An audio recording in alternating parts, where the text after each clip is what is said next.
सो मेरी आवाज क्लियर आ रही है सभी को दोस्तों? बोलिए। Yes, good evening Shakti, Bhakti, Neha, Vinay, good evening, Mayuri, good evening बेटा, गुड इवनिंग। कैसा लग रहा है जीएसटी आपको? मज़ा आ रहा है? कुलदीप बहुत अच्छा हो बेटा, बहुत अच्छा हो। जीएसटी मज़ा आ रहा है? और आपका ये इवनिंग का अनप्रोडक्टिव टाइम प्रोडक्टिव टाइम में हम कन्वर्ट कर पा रहे हैं या नहीं कर पा रहे हो? अच्छा सच में बताओ, जो भी बच्चे मेरे से अभी कनेक्ट हुए हैं, क्या हम इवनिंग टाइम इफेक्टिवली यूटिलाइज कर पा रहे हैं? क्योंकि जिसमें तुम तो पढ़ते ही नहीं हो, 9 to 11 टाइम पास करते हो, तो क्या हम इफेक्टिवली यूज कर पा रहे हैं? यस और no? Good evening Shweta, Mansi, Puneet, Naresh, good evening बेटा।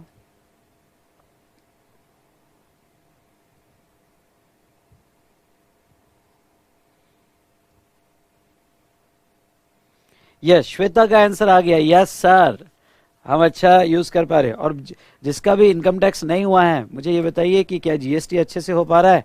समझ में आ रहा है? जीएसटी चोखो लागे।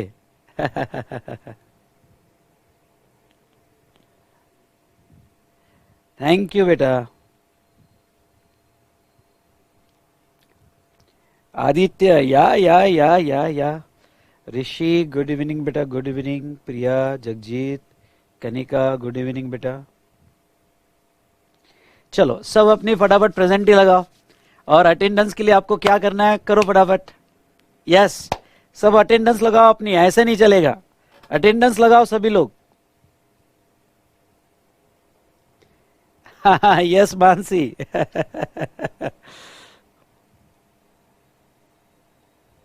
बुक्स कौन सी चाहिए बेटा आपको? बुक्स कौन सी चाहिए? अटेंडेंस लगाओ, सबकी अटेंडेंस अभी तक नहीं आई है,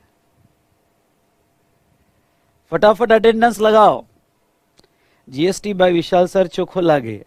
कुणाल, हर्षिता, शेड्यूल भी थोड़ी हेक्टिक हो जाता है। बेटा अगर आप इनकम टैक्स कर रहे होगे मॉर्निंग में तो फिर हेक्टिक हो जाएगा, अदरवाइज आपका मॉर्निंग का शेड्यूल आपको फ्रेश मिल जाता है। बुक्स आ जाएगी ना बेटा, प्लीज। बुक्स अभी डिस्पैच होगी, 5 से 6 दिन लगते हैं बुक्स आने को।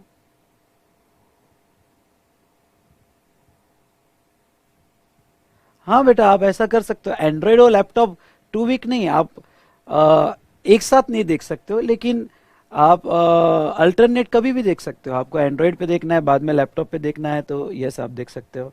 प्रेजेंट ही लगाई क्या सबने? अटेंडेंस लगाई क्या? Do it fast. अटेंडेंस लगाई तो मैं आगे बहुत अच्छे से बढ़ाऊंगा। अगर आपने अटेंडेंस नहीं लगाई तो देख लेना।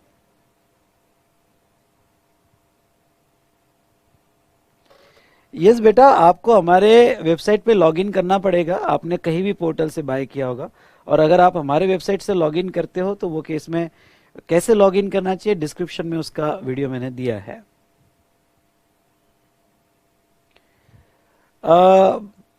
बीबी सर क्लास जो है वो 4 नवंबर से मॉर्निंग में लेंगे। चलो सभी अटेंडेंस लगा रहे हैं? यस बेटा, मोबाइल पे प्ले हो गए, सर के लेक्चर भी मोबाइल पे हो गए, प्ले हो गए, सॉरी। चलिए अटेंडेंस लगाओ, अटेंडेंस लगाना बहुत जरूरी है।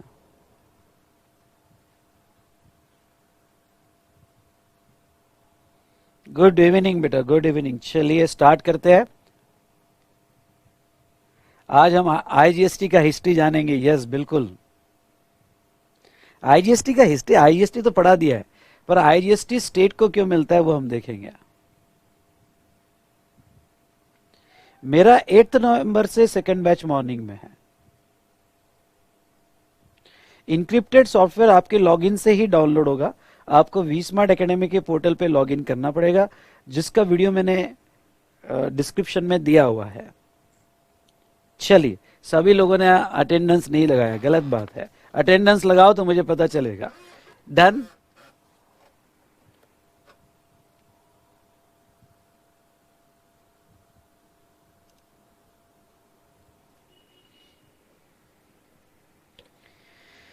Well so good evening to all of you. कैसे हो आप सभी लोग दोस्तों? तो चलिए शुरू करते हैं हमारा डिस्कशन। सबसे पहले मैं रिवाइज कर दूंगा, पर एक लंबी सांस लो। यस, जो भी मेरे साथ कनेक्टेड है, एक लंबी सांस लो और कहो जो भी हुआ अच्छा हुआ, जो भी होगा बहुत अच्छा होगा, आए हम कुछ अच्छा करने। इस पॉजिटिव एनर्जी के साथ आगे बढ़ते हैं और मन में आप दिन में 10 बार कहना, टैक्सेशन इस बार 80 पार। बोलिए, इस बार 80 पार। ओके, और इमेजिनेशन रखिए, इमेजिनेशन रोज करिए कि यस, फील कीजिए कि आपको टैक्सेशन में अबव 80 मार्क्स है। ओके, आप पेपर में अच्छा लिख रहे हो। सोते वक्त आपका इमेजिनेशन इतना स्ट्रांग होना चाहिए कि जीएसटी में आप अच्छा लिख रहे हो, ओके, टैक्स में आप अच्छा लिख रहे हो और टैक्स में आप अबव 80 ले रहे हो। इमेजिनेशन में बहुत बड़ी पावर है बेटा। अगर आप सच में वो फील करोगे तो डेफिनेटली आपको जो है यहाँ पे यस रिजल्ट जरूर मिलेंगे। चलिए शुरू करते हैं। यहाँ पे जो भी स्टूडेंट्स कनेक्ट हुए हैं, चलो फटाफट प्रेजेंट लगाओ, अटेंडेंस लगाओ। और अटेंडेंस लगाने के लिए क्या करना है आपको, आपको पता है। चलिए अब मैं 2 मिनट में आपको पूरा प्रोविजन रिवाइज कर देता हूँ, जो भी हमने देखा था लास्ट सेशन में। ओके, हमने चलो आप बुक लो, अगर बुक आ गई होगी तो, नहीं तो आपने पीडीएफ डाउनलोड किया होगा तो फटाफट देखो। यहाँ पे डायरेक्ट और इनडायरेक्ट टैक्सेस का डिफरेंस हमने देखा था। ओके, बस अभी तो मैं बहुत शॉर्ट में लूंगा। डायरेक्ट टैक्स तिजोरी टैक्स है, इनडायरेक्ट टैक्स जो है बिजनेस टैक्स है। ओके, और इनकम टैक्स जो है डबल टैक्सेशन नहीं है। इनकम टैक्स का ऑब्जेक्ट बहुत क्लियर है। इनकम टैक्स जो है, ओके, भाई किसी पर्सन के पास एक से ज्यादा, मतलब एक हद से ज्यादा पैसा नहीं होना चाहिए, तो वहां से निकाल कर पब्लिक में लाया जाता है और इकोनॉमी को बैलेंस किया जाता है। इसलिए यहाँ पे इनकम टैक्स लगाया जाता है और ये बिजनेस करने का टैक्स लगाया जाता है। डिफरेंसेस हमने देखे थे। चलो 6 डिफरेंसेस सिर्फ पॉइंट से याद करते हैं। ओके, ये एग्जाम में आने के चांसेस है, पॉइंट से याद करते हैं। लेवी, फटाफट, ये लेवी इनकम अर्निंग एक्टिविटी पे, कमोडिटी सर्विसेज पे, इस पे बर्डन पास ऑन नहीं होता है। यहाँ बर्डन पास ऑन होता है। Entire burden is on ultimate consumer. Nature progressive है तो ये रिग्रेसिव नेचर का है।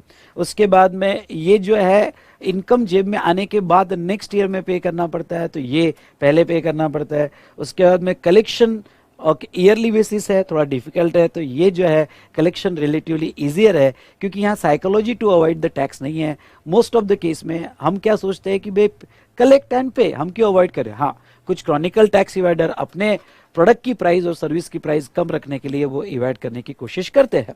चलिए चलिए चलिए, आप ज्वाइन हो गए। उसके बाद में हमने कॉन्स्टिट्यूशनल प्रोविजन देखी, जिसमें 3 आर्टिकल हमें देखने हैं, आर्टिकल 265, 245, 246। आपने नहीं भी पढ़ा होगा तो बस मेरे रिवीजन पे 10 मिनट ध्यान दो। अगर आप 10 मिनट ध्यान दोगे तो आपकी बहुत अच्छे से रिवीजन हो जाएगी दोस्तों। ओके, उसके बाद में यहाँ पे आर्टिकल 265 ये कहता है कि कोई भी टैक्स इंडिया में नहीं लगाया जा सकता जब तक उससे रिलेटेड लॉ नहीं बनाया जाएगा। टैक्सेस 2 टाइप के हो सकते हैं, डायरेक्ट एंड इनडायरेक्ट। डिफरेंसेस हमने देख लिए।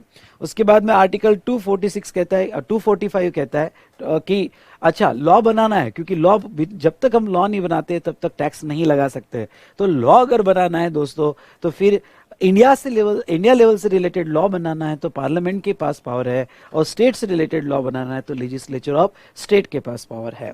उसके बाद में हमने ये कोशिश की समझने की कि इंडिया में पहले कैसे अलग अलग टाइप के इनडायरेक्ट टैक्स रहते थे।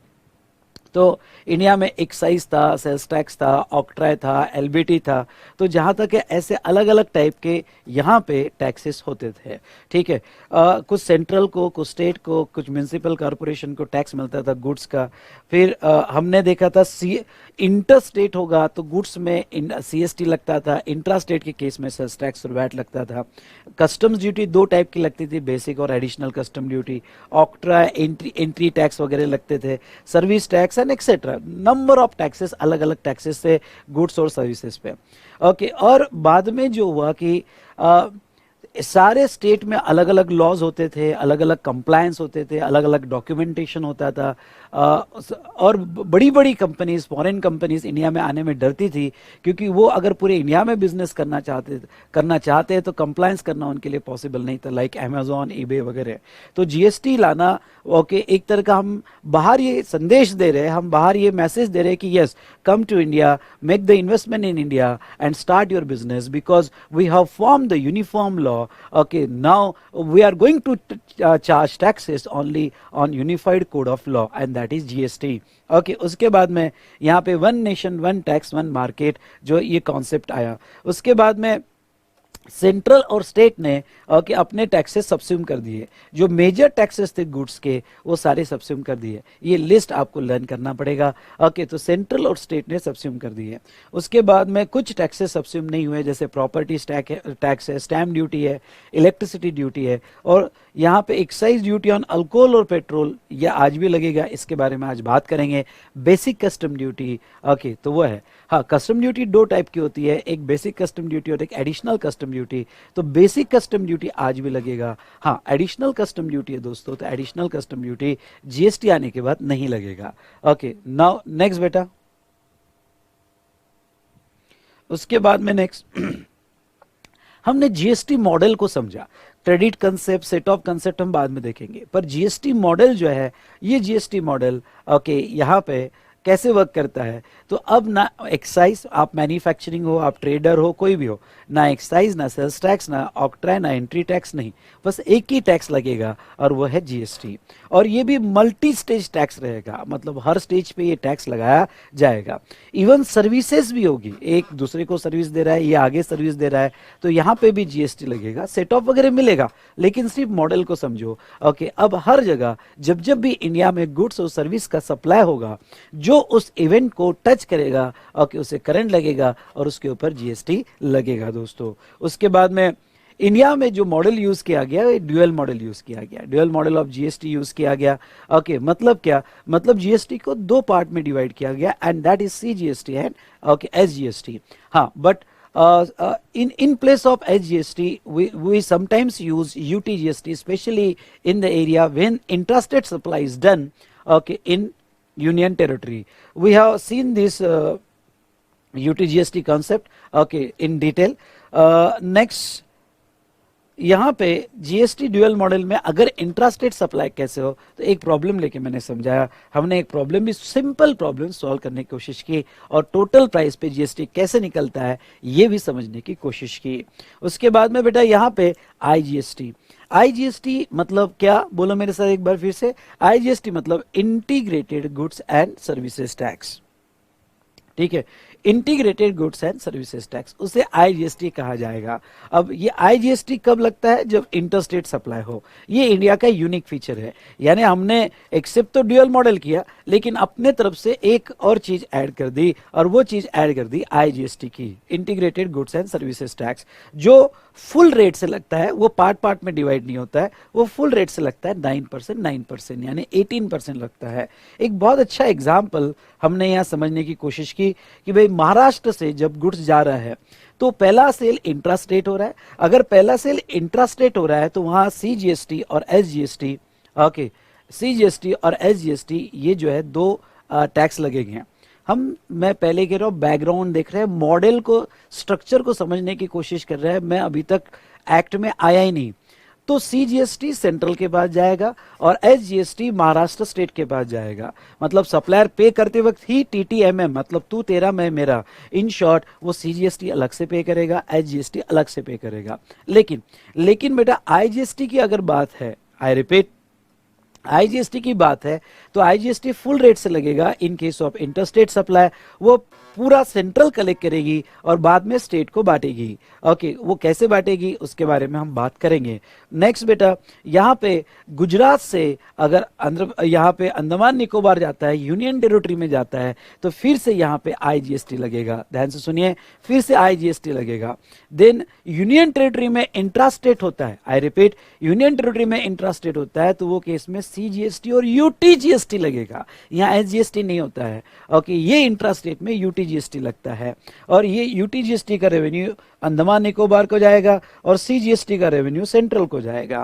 ओके, और उसके बाद में वहां से अगर इंटर स्टेट होता है तो अगेन IGST, और वापस स्टेट में होता है तो SGST। सो दोस्तों, यहाँ पे इंटर स्टेट कब बोला जाता है? इंटर स्टेट जब एक स्टेट से दूसरे स्टेट में जाता है, स्टेट टू यूनियन टेरिटरी या वाइस वर्सा, या union territory to union territory, उसे हम इंटर स्टेट कहते हैं। ओके, और नेक्स्ट इंट्रा स्टेट जो है, इंट्रा स्टेट, ओके, यहाँ पे intra state with in state, state के अंदर जब सप्लाई होता है या यूनियन टेरिटरी के अंदर जब सप्लाई होता है तो उसे इंट्रा स्टेट कहा जाता है। चलिए, यहां तक तो हमने देख लिया था, ये डिस्कशन हमने देखा था, और एक डायग्राम निकाली थी हमने, आपको देखा होगा, तो जो ब्लैंक स्पेस है उस ब्लैंक स्पेस में हमने डायग्राम निकाली थी। हाँ, चलिए, तो अब यहाँ पे ओके, मैंने क्या कहा था इस डायग्राम में, और मैंने पॉइंट्स के लिए यहाँ जगह रखी थी जिसका हम बैकग्राउंड आज देखने वाले हैं। ओके, वो क्या कि अगर महाराष्ट्र से MP में सेल होता है और ये इंटरस्टेट सप्लाई होता है, मे बी गुड्स का हो, मे बी सर्विस का हो, तो वैल्यू और IGST लगेगा। लेकिन ये IGST पूरा सेंट्रल गवर्नमेंट को दिया जाएगा, और सेंट्रल गवर्नमेंट आगे जो डिस्ट्रीब्यूट करेगी वो डेस्टिनेशन स्टेट को, यानी 9000, ओके, उसका 50% देगी। लेकिन ये हम डिवाइड करके नहीं देंगे, हम हमारे इनवॉइस में तो एक ही टैक्स लगाएंगे, IGST। ओके, जब भी एक मेरा स्टेटमेंट बहुत अच्छे से समझ लो, जब भी इंटर स्टेट होगा, ध्यान सुनना, जब भी इंटर स्टेट होगा तो हम नहीं डिवाइड करेंगे, हम तो सिंपल वे में IGST लगा लेंगे और गवर्नमेंट को पे कर देंगे। इसके आगे गवर्नमेंट का रोल होगा, यानी गवर्नमेंट उसका कुछ 50% खुद रखेगी, यानी, और बाकी 50% MP गवर्नमेंट को, यानी डेस्टिनेशन स्टेट को दे देगी। क्यों सर? ओके, MP को क्यों दिया, महाराष्ट्र को क्यों नहीं दिया, हमने यहीं क्यों नहीं डिवाइड कर दिया? इसके लिए आगे मैं आपको कुछ रीजन बताने वाला हूं। ओके, तो आज वो सस्पेंस हम खोलेंगे, जिसके लिए आपको सेट ऑफ और ITC कंसेप्ट समझना बहुत जरूरी है। चलिए, तो ये हमने देखा यहां पे,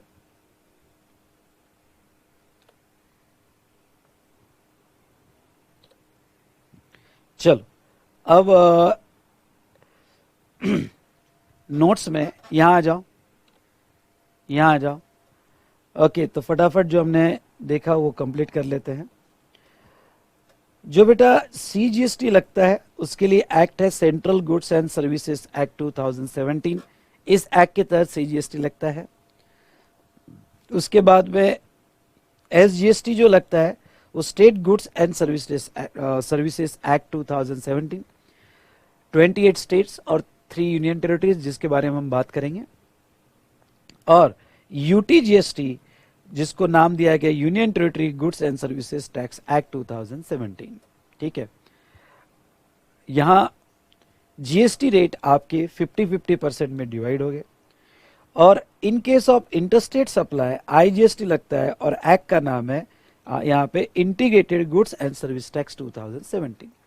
यानी GST के टोटल, मैंने कहा एक सेंट्रल लॉ है 28 + 3, बस ये +3 अभी समझ लो। ओके, बस क्वेश्चन मत पूछना। सारे स्टेट ने GST लॉ पास किए हैं, लेकिन सारे स्टेट ने जो GST लॉ पास किए वो बिल्कुल exactly line to line same है जैसा CGST है। UTGST भी जो यूनियन टेरिटरी ने पास किया है वो एग्जैक्ट सेम है।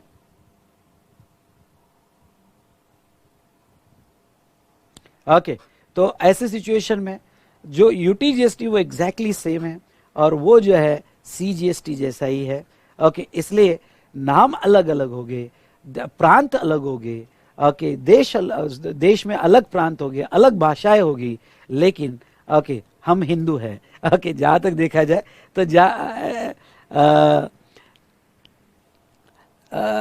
जो हिंदी है हम जब जैसा बोलते हैं, तो जैसे कॉन्सेप्ट की तरफ ध्यान दो, फालतू ओके इधर उधर टाइम पास मत करो।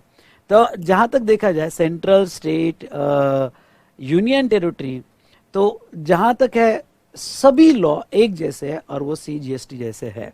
ओके, तो interstate supply integrated goods and service tax, जिसके ऊपर IGST लेवी होगा। चलो, अब एक कंसेप्ट आपको समझाना चाहूंगा जो बहुत इंपॉर्टेंट कंसेप्ट है, और वो क्या बेटा, जब इंडिया में, ध्यान से सुनना, ओके, ये कॉन्सेप्ट को ध्यान से सुनना, जब इंडिया में इंपोर्ट होगा, ओके, जब इंडिया में इंपोर्ट होगा तो ये इंपोर्ट करने पर बेसिक कस्टम ड्यूटी लगती है, बेसिक कस्टम ड्यूटी लगती है, और इस इंपोर्ट को इंटरस्टेट भी माना जाता है, इस इंपोर्ट को इंटरस्टेट भी माना जाता है, और ये इंटरस्टेट पे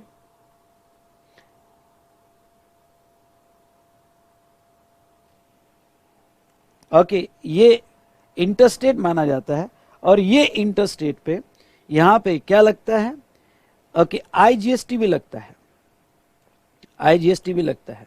मतलब आपको दो टैक्सेस देने पड़ते हैं, BCD, basic custom duty, plus IGST, okay, plus IGST. तो अब ध्यान से सुनिएगा, मैं फिर से रिपीट करता हूं कि इंपोर्ट ट्रांजैक्शन, कोई अदर कंट्री से गुड्स आता है, तो अदर कंट्री से जब गुड्स आता है तो उसके ऊपर आपको आईजीएसटी पे करना पड़ेगा, उसको भी इंटरस्टेट बोला जाएगा। आपके दिमाग में एक सवाल आ सकता है, और वो क्या, सर ये इसके इंटरस्टेट कहां से हुआ, ये तो अदर कंट्री से इंडिया में आ रहा है। अगर कंट्री से इंडिया में आ रहा है तो इंटरस्टेट मतलब क्या सर, एक स्टेट से दूसरे स्टेट जा रहा है, ये स्टेट टू स्टेट कहां जा रहा है, ये बाहर से इंडिया में आ रहा है। यस बेटा, इवन दो बाहर से इंडिया में आ रहा होगा तो भी इसको स्टेटस, ध्यान सुनना, इसको स्टेटस इंटरस्टेट बोला गया है, और उसके ऊपर आईजीएसटी लगाया जाएगा। चलिए, ओके, अब आपका सवाल होगा कि सर आईजीएसटी क्यों लगाते हैं। आपको याद होगा तो बीसीडी प्लस पुराने 2017 के पहले उसके ऊपर एडिशनल कस्टम्स ड्यूटी लगती थी। अब एडिशनल कस्टम ड्यूटी को हटा दिया और उसके जगह आईजीएसटी लगाया गया, इसे भी इंटरस्टेट कहा जाता है। चलो, तो इंपोर्टेड गुड्स पे बीसीडी और आईजीएसटी लगाया जाता है। दूसरा अगर आप एक्सपोर्ट करते हो, यानी इंडिया के बाहर, समझ लो आप कार एक्सपोर्टर हो, और अगर आप एक्सपोर्ट करते हो तो इसे भी इंटरस्टेट माना जाता है। आई रिपीट, इसे भी इंटरस्टेट माना जाता है। आप गुड्स एक्सपोर्ट करोगे या सर्विस एक्सपोर्ट करोगे, इसे भी इंटरस्टेट माना जाता है, और इसके ऊपर भी आईजीएसटी की लेवी होती है। ओके, नाउ अब आपका एक सवाल फिर से आ सकता है, सर इसके ऊपर क्यों आईजीएसटी की लेवी हो रही है, एक्सपोर्ट पे हम क्यों टैक्स लगा रहे हैं। सबसे पहले तो एक बार फिर से रिपीट करो, माइंड को समझाओ कि एक्सपोर्ट भी इंटरस्टेट माना गया है under GST law. Okay, under GST law इसको भी इंटरस्टेट माना गया है, और इस पर भी आईजीएसटी लगाया गया है। नाउ लेकिन अब मैं एक बात आपको बताना चाहूंगा, और वो ये कि गवर्नमेंट एक्सपोर्ट को प्रमोट करना चाहती है, क्योंकि एक्सपोर्ट ब्रिंग्स फॉरेन एक्सचेंज, और फॉरेन एक्सचेंज हमारे लिए बड़ी इंपॉर्टेंट है। ओके, कि जितना आपके पास फॉरेन एक्सचेंज आएगा उतने आपके कंट्री की ग्रोथ होगी। अब एक्सपोर्ट जो है, एक्सपोर्ट फॉरेन एक्सचेंज लाता है, अगर फॉरेन एक्सचेंज लाता है तो वो सिचुएशन में इसके ऊपर टैक्स लगाना सही बात नहीं है। ओके, फिर तो ये हम डोमिनेट कर रहे एक्सपोर्ट पे। अब फिर सर आपने जो पहले कहा कि एक्सपोर्ट को इंटरस्टेट माना जाता है, ओके, और उसके ऊपर आईजीएसटी भी लगाया जाता है, लेकिन आप ये भी कह रहे हो कि एक्सपोर्ट पे टैक्स लगाना सही नहीं है, तो फिर इसको गवर्नमेंट ने कैसे हैंडल किया, क्योंकि एक्सपोर्टर्स तो हमारे लाडले होते हैं। तो देखो, गवर्नमेंट ने ये कहा कि हम, अगर आप एक्सपोर्ट करोगे तो हम आईजीएसटी तो लगाएंगे, लेकिन ये लेकिन वर्ड बड़ा इंपॉर्टेंट है, but if you brings foreign exchange in India for your exports, मतलब आप अपने एक्सपोर्ट का consideration, okay, and you are getting that consideration in foreign exchange, then whatever the IGST we have levied, इसको हम zero कर देंगे, इसको हम जीरो कर देंगे। एग्जाम्पल के तौर पे, ओके, एग्जाम्पल के तौर पे कि भाई कोई स्टूडेंट मेरे क्लास में, ओके, इंटर में एडमिशन ले रहा है। अब कोई स्टूडेंट इंटर में एडमिशन ले रहा है, तो यहां पे मैं क्या कहूंगा, यहां पे मैं ये कहूंगा कि देख भाई तू अभी फीस दे दे, लेकिन तू अगर मुझे लिख कर देता है कि तू रैंक में आएगा, तू पढ़ाई करेगा, तू रैंक में आएगा, तो मैं तेरी फीस जीरो कर दूंगा, मतलब वापस कर दूंगा। ओके, पर तेरे को रैंक में आना पड़ेगा। वैसे ही गवर्नमेंट इंडिया के इंडस्ट्री को ये मैसेज दे रही है कि अगर आप एक्सपोर्ट करोगे तो हम पहले तो जीएसटी लगाएंगे, ओके, और आईजीएसटी लगाएंगे, लेकिन अगर आप उसका पैसा फॉरेन एक्सचेंज में लाते हो, डॉलर्स में लाते हो, यूरोज में लाते हो, ओके, तो वो केस में आप पे जो भी हमने आईजीएसटी लगाया उसको जीरो कर देंगे। ओके, तो एक तरह का इंसेंटिव है, आई रिपीट, एक तरह का इंसेंटिव है। तो इसको ओके एक नाम और होता है एक्सपोर्ट को, और वो होता है zero rate supply. Zero rate supply, okay, ये नाम याद रखना, आगे बहुत काम आएगा। आपके पास अगर ओके यहाँ पे बुक होगी या पीडीएफ होगी तो उस पर जरूर लिखो कि एक्सपोर्ट इंटरस्टेट आईजीएसटी, आईजीएसटी, लेकिन ओके ये जीरो रेट सप्लाई हो जाएगा if exporter brings foreign exchange convertible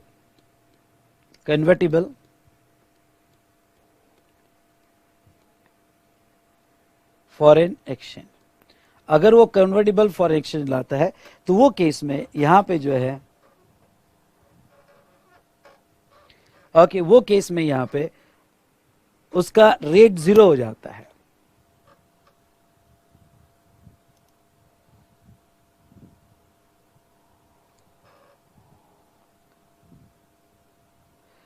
Ketan, ये लेक्चर होने के बाद एक ऑफलाइन कमेंट डाल देना और आपका ऑर्डर आईडी भी डाल देना।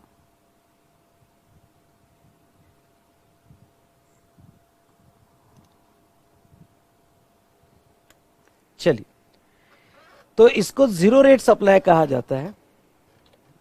मैं वापस आ रहा हूं, तो यहां पे अब थोड़ा आप वापस ये वाले पेज पे आइए जहां हमने IGST unique feature in India GST module, यानी पहले वाले पेज पे आपको मिलेगा। इसके लेफ्ट साइड में स्टूडेंट नोट के लिए जगह रखी है मैंने, स्टूडेंट नोट के लिए यहां आपको जगह दिखेगी, वहां होगी बेटा, तो चलो वहां लिखो,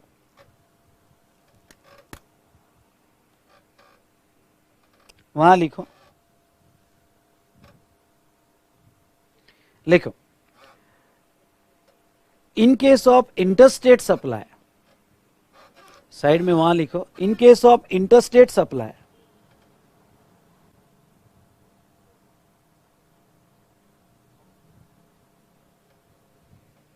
इसके in case of interstate supply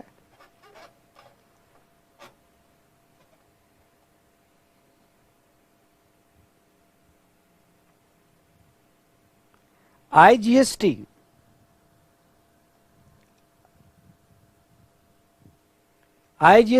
is levied by government। एक बार फिर से मैं रिपीट कर रहा हूं, हमारे नोट्स में ये जो टाइटल है इसके बाजू में स्टूडेंट नोट है, वहां लिखो in case of interstate supply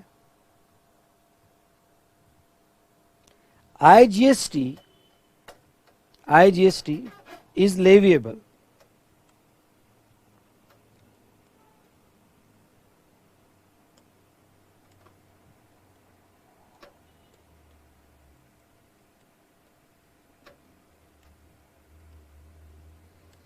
IGST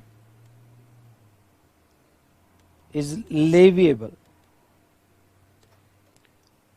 following, full stop, following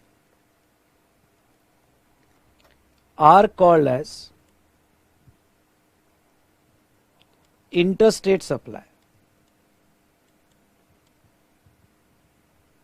लिखो वन लिखो यहां पे, supply from one state to another state, लिखो one, supply from one state to another state,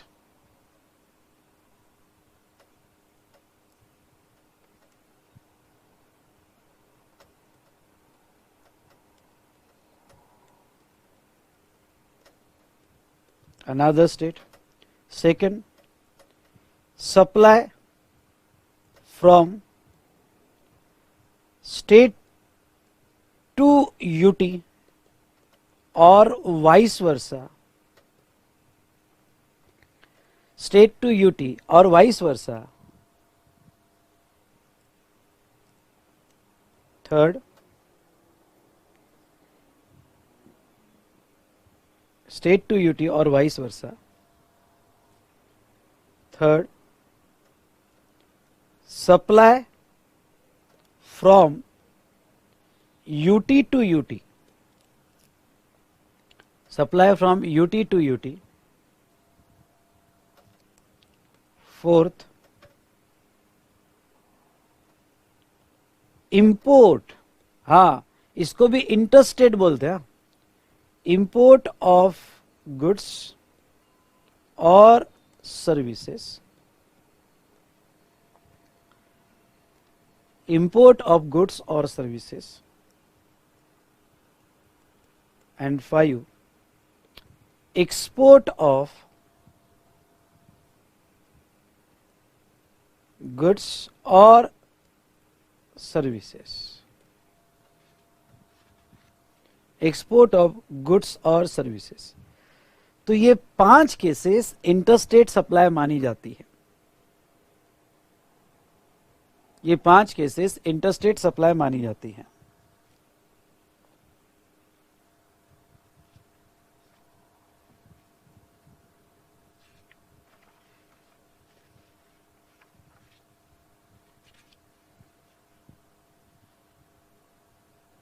चलो, आई होप आपने लिख लिया होगा.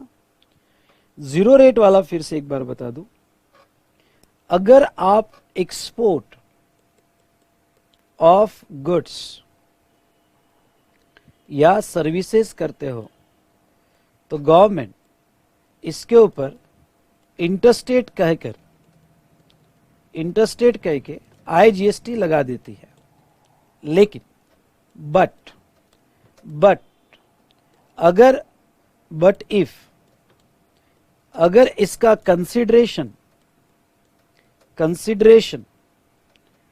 आपको रुपीज में आया तो IGST कंटिन्यू रहेगा. गवर्नमेंट कहती है रुपीज लाया तो फिर तुमने क्या ग्रोथ की इंडिया में, कुछ भी नहीं किया, इसलिए IGST कंटिन्यू रहेगा. लेकिन अगर कंसिडरेशन आपने यहां पे फॉरेन एक्सचेंज में लाया, इसका कंसिडरेशन जो एक्सपोर्ट का है फॉरेन एक्सचेंज में लाया, तो गवर्नमेंट आपका IGST जो लगाया गया है वो रेट 0 कर देगी, 0% कर देगी. समझ लो IGST 18% का है तो 0% कर देगी, आपके ऊपर IGST नहीं लगाएगी.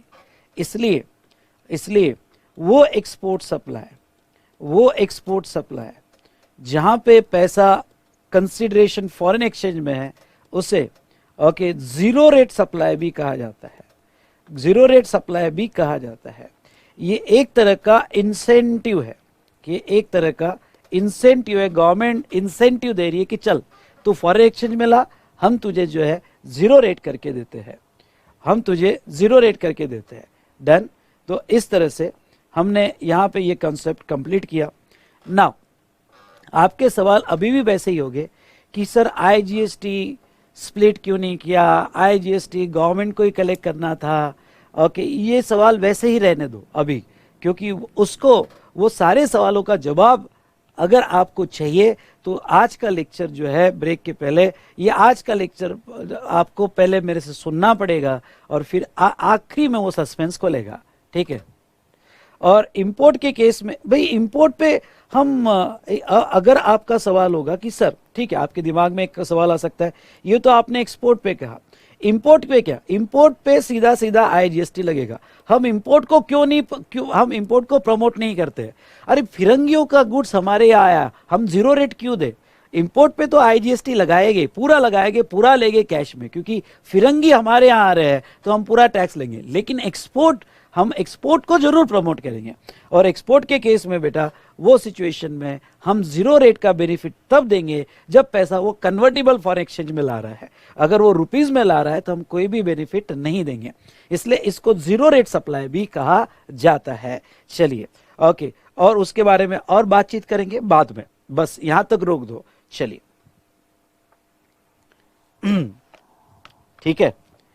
अब बेटा यहां पे नेक्स्ट इंपॉर्टेंट डिस्कशन पे, ये थोड़ा थ्योरेटिकल डिस्कशन है. अगर आप नेक्स्ट पेज पे आओगे तो ये थ्योरेटिकल डिस्कशन है, तो ये थोड़ा बाद में लेता हूं, थोड़ा आगे बढ़ते हम. आ जाओ आगे आगे आगे आगे आगे आगे आगे। मेरे पास तो वो ब्रेक ब्रेक करके फाइल है, पर मैं आपको कहूँगा थोड़ा 2-3 पेजेस आगे आ जाओ, 5-6 पेजेस आगे आ जाओ, और ये डायग्राम दिखेगी आपको, ये कॉन्सेप्ट दिखेगा आपको, concept of value added tax. सबको मिला क्या? सबको मिला होगा तो यस कहिए, वाई वाई टाइप कीजिए। सबको मिला होगा तो वाई वाई टाइप कीजिए,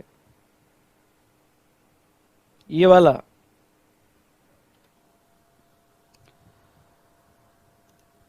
और जितने भी स्टूडेंट कनेक्टेड है, अटेंडेंस नहीं लगाया अभी तक आपने, अटेंडेंस लगाओ, लाइक करो और अटेंडेंस लगाओ फटाफट।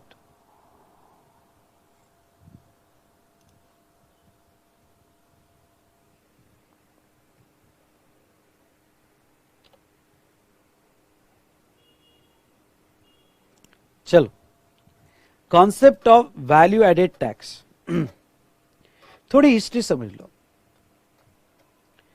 1950 से लेके तो 2004 तक इंडिया में सेल्स टैक्स चला, सेल्स टैक्स कंसेप्ट चला। 2004 से उसके बाद में 2017 तक हमने एक मॉडल लाया और वो था VAT, value added tax, and 2017 onwards आया जीएसटी। 2017 ऑनवर्ड्स आया जीएसटी। ये पूरी टाइमलाइन समझ लो। मतलब मेरा आपको ये कहना है कि पहले सेल टैक्स में क्या प्रॉब्लम थे, फिर हम वैट में क्यों शिफ्ट हुए, वैट में क्यों शिफ्ट हुए, और फिर वैट से जीएसटी में क्यों शिफ्ट हुए, ये समझ लो यहां पे। सो बहुत अच्छा और इंटरेस्टिंग डिस्कशन है। Are you ready? यस और नो? How's the josh? कहिए हाय सर, ये हुई ना बात। तो चलो, हम 1950 से लेके तो 2004 तक इंडिया में क्या हुआ, क्या प्रॉब्लम हो रहे थे, फिर वैट आया और वैट से क्या प्रॉब्लम रिजॉल्व हुए, और बाद में जीएसटी से और क्या बेनिफिट मिला। ओके, ये समझने की कोशिश करेंगे।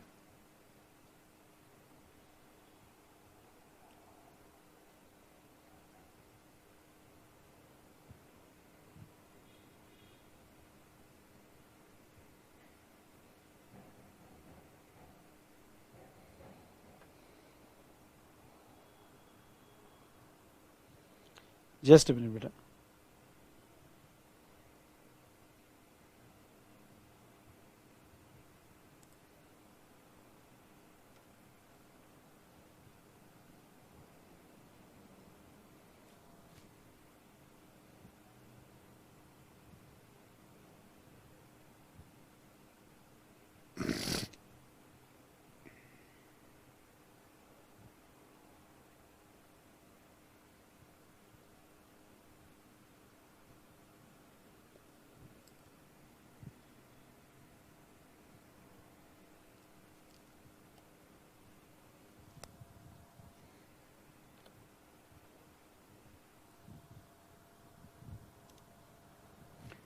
Just a minute. हाँ,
हाँ, चलिए देखिए,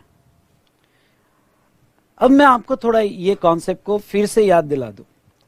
अगर आपको याद होगा तो हमने पहले दूसरे या तीसरे पेज पे ये डायग्राम हमने कंप्लीट किया था।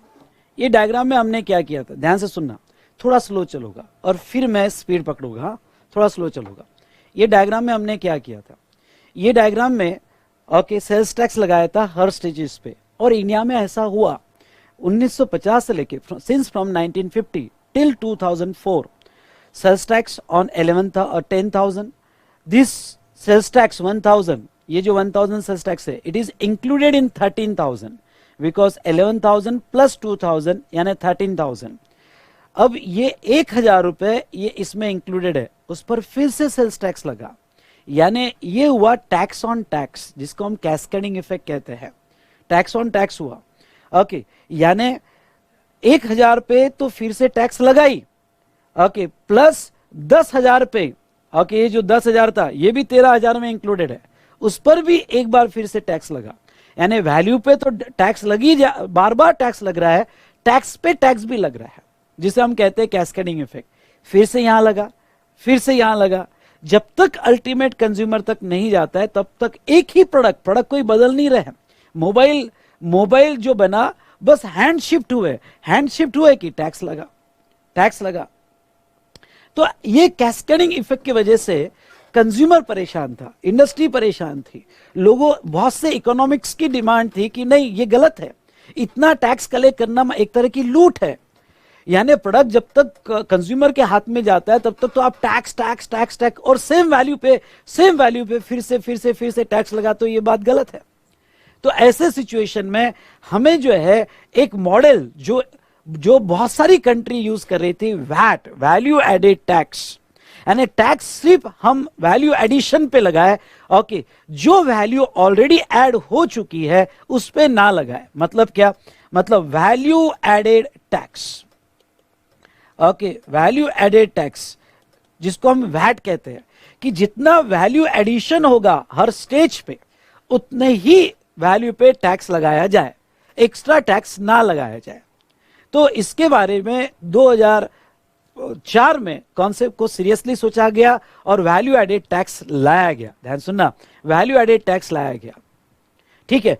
अब हम इसके बारे और इसके यहां पे डिस्कस करेंगे और ये डबल टैक्सेशन इफेक्ट हटाया गया। चलिए एक एग्जांपल लेना चाहूंगा सो आपको ये पूरा अच्छे से समझने में आसानी होगी। जैसे ट्रांजैक्शन विदाउट वैट, मतलब ओके अंडर सेल्स टैक्स लिखना होगा, तो अंडर सेल्स टैक्स, ओके थोड़ा इनिशियल स्टेज पे हो सकता है किसी स्टूडेंट को दिक्कत जाए, पर डोंट वरी, मैं बैठा हूं, आपका बड़ा भाई यहां पे बैठा है, आपको बहुत अच्छे से वो डिटेल में समझाएगा। थोड़ा बहुत स्ट्रेच होगा, ये भी लगेगा, स्लो लगेगा, ये भी लगेगा, सब एब्जॉर्ब कर लेना, मैं बैठा हूं, मुझे पता है आपको कैसे पढ़ाना चाहिए, ठीक है। तो अब देखो यहां पे शैला लिमिटेड और जीत लिमिटेड, कंबाइन मत कर देना शैला जीत, ओके। तो नाउ यहां पे ओके कुछ नालायक उसको यहां पे कुछ कंबाइन करके दूसरा भी पढ़ ले, ओके। तो यहां पे अगर शैला लिमिटेड ने जीत लिमिटेड को सप्लाई किया, तो लेट्स टेक एग्जांपल, यहां वैल्यू है ओके 10,000 रुपए, जिसके ऊपर ओके सेल्स टैक्स लग रहा है, अरे वैट आने के पहले ओके सेल्स टैक्स लग रहा है।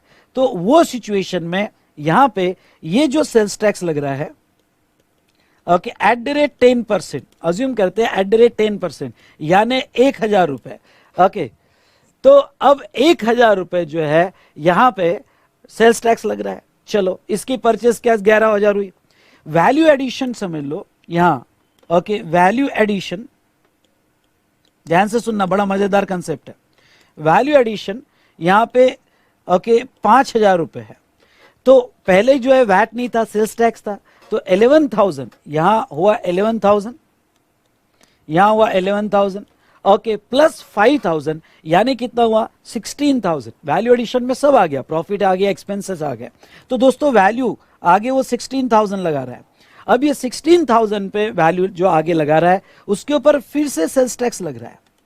अगर आप देख रहोगे तो फिर से सेल्स टैक्स लग रहा है, और सेल्स टैक्स फिर से एट द रेट 10%, यानी 1600 का सेल्स टैक्स उसके ऊपर लग रहा है।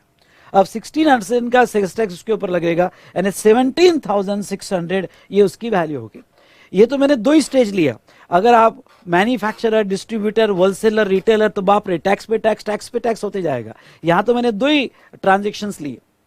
अब देखो आप मुझे ये बताओ यहां पे कि ये हमने देखा यहां टैक्स लग रहा है, उसके बाद में यहां टैक्स लग रहा है, यहां कैस्केडिंग इफेक्ट हो रहा है। आई रिपीट, यहां कैस्केडिंग इफेक्ट हो रहा है, ठीक है, यही ट्रांजैक्शन मैं सेट ऑफ में लूंगा। पहले सेट ऑफ का मैकेनिज्म समझो, फिर मैं रीजन दूंगा, पहले मैकेनिज्म समझो।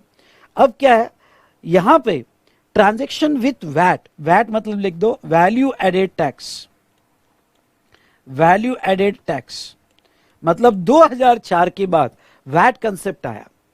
ओके क्यों? क्योंकि पहले cascading effect tax on tax होता था, तो गवर्नमेंट ने कहा चलो हम कैस्केडिंग इफेक्ट खत्म कर देंगे, हम टैक्स ऑन टैक्स खत्म कर देंगे, क्योंकि ये अनड्यू हार्डशिप है, बहुत ज्यादा टैक्स का लेवी हो रहा है। अब हम वही प्राइस लेके चलते हैं जो हमने ऊपर लिया।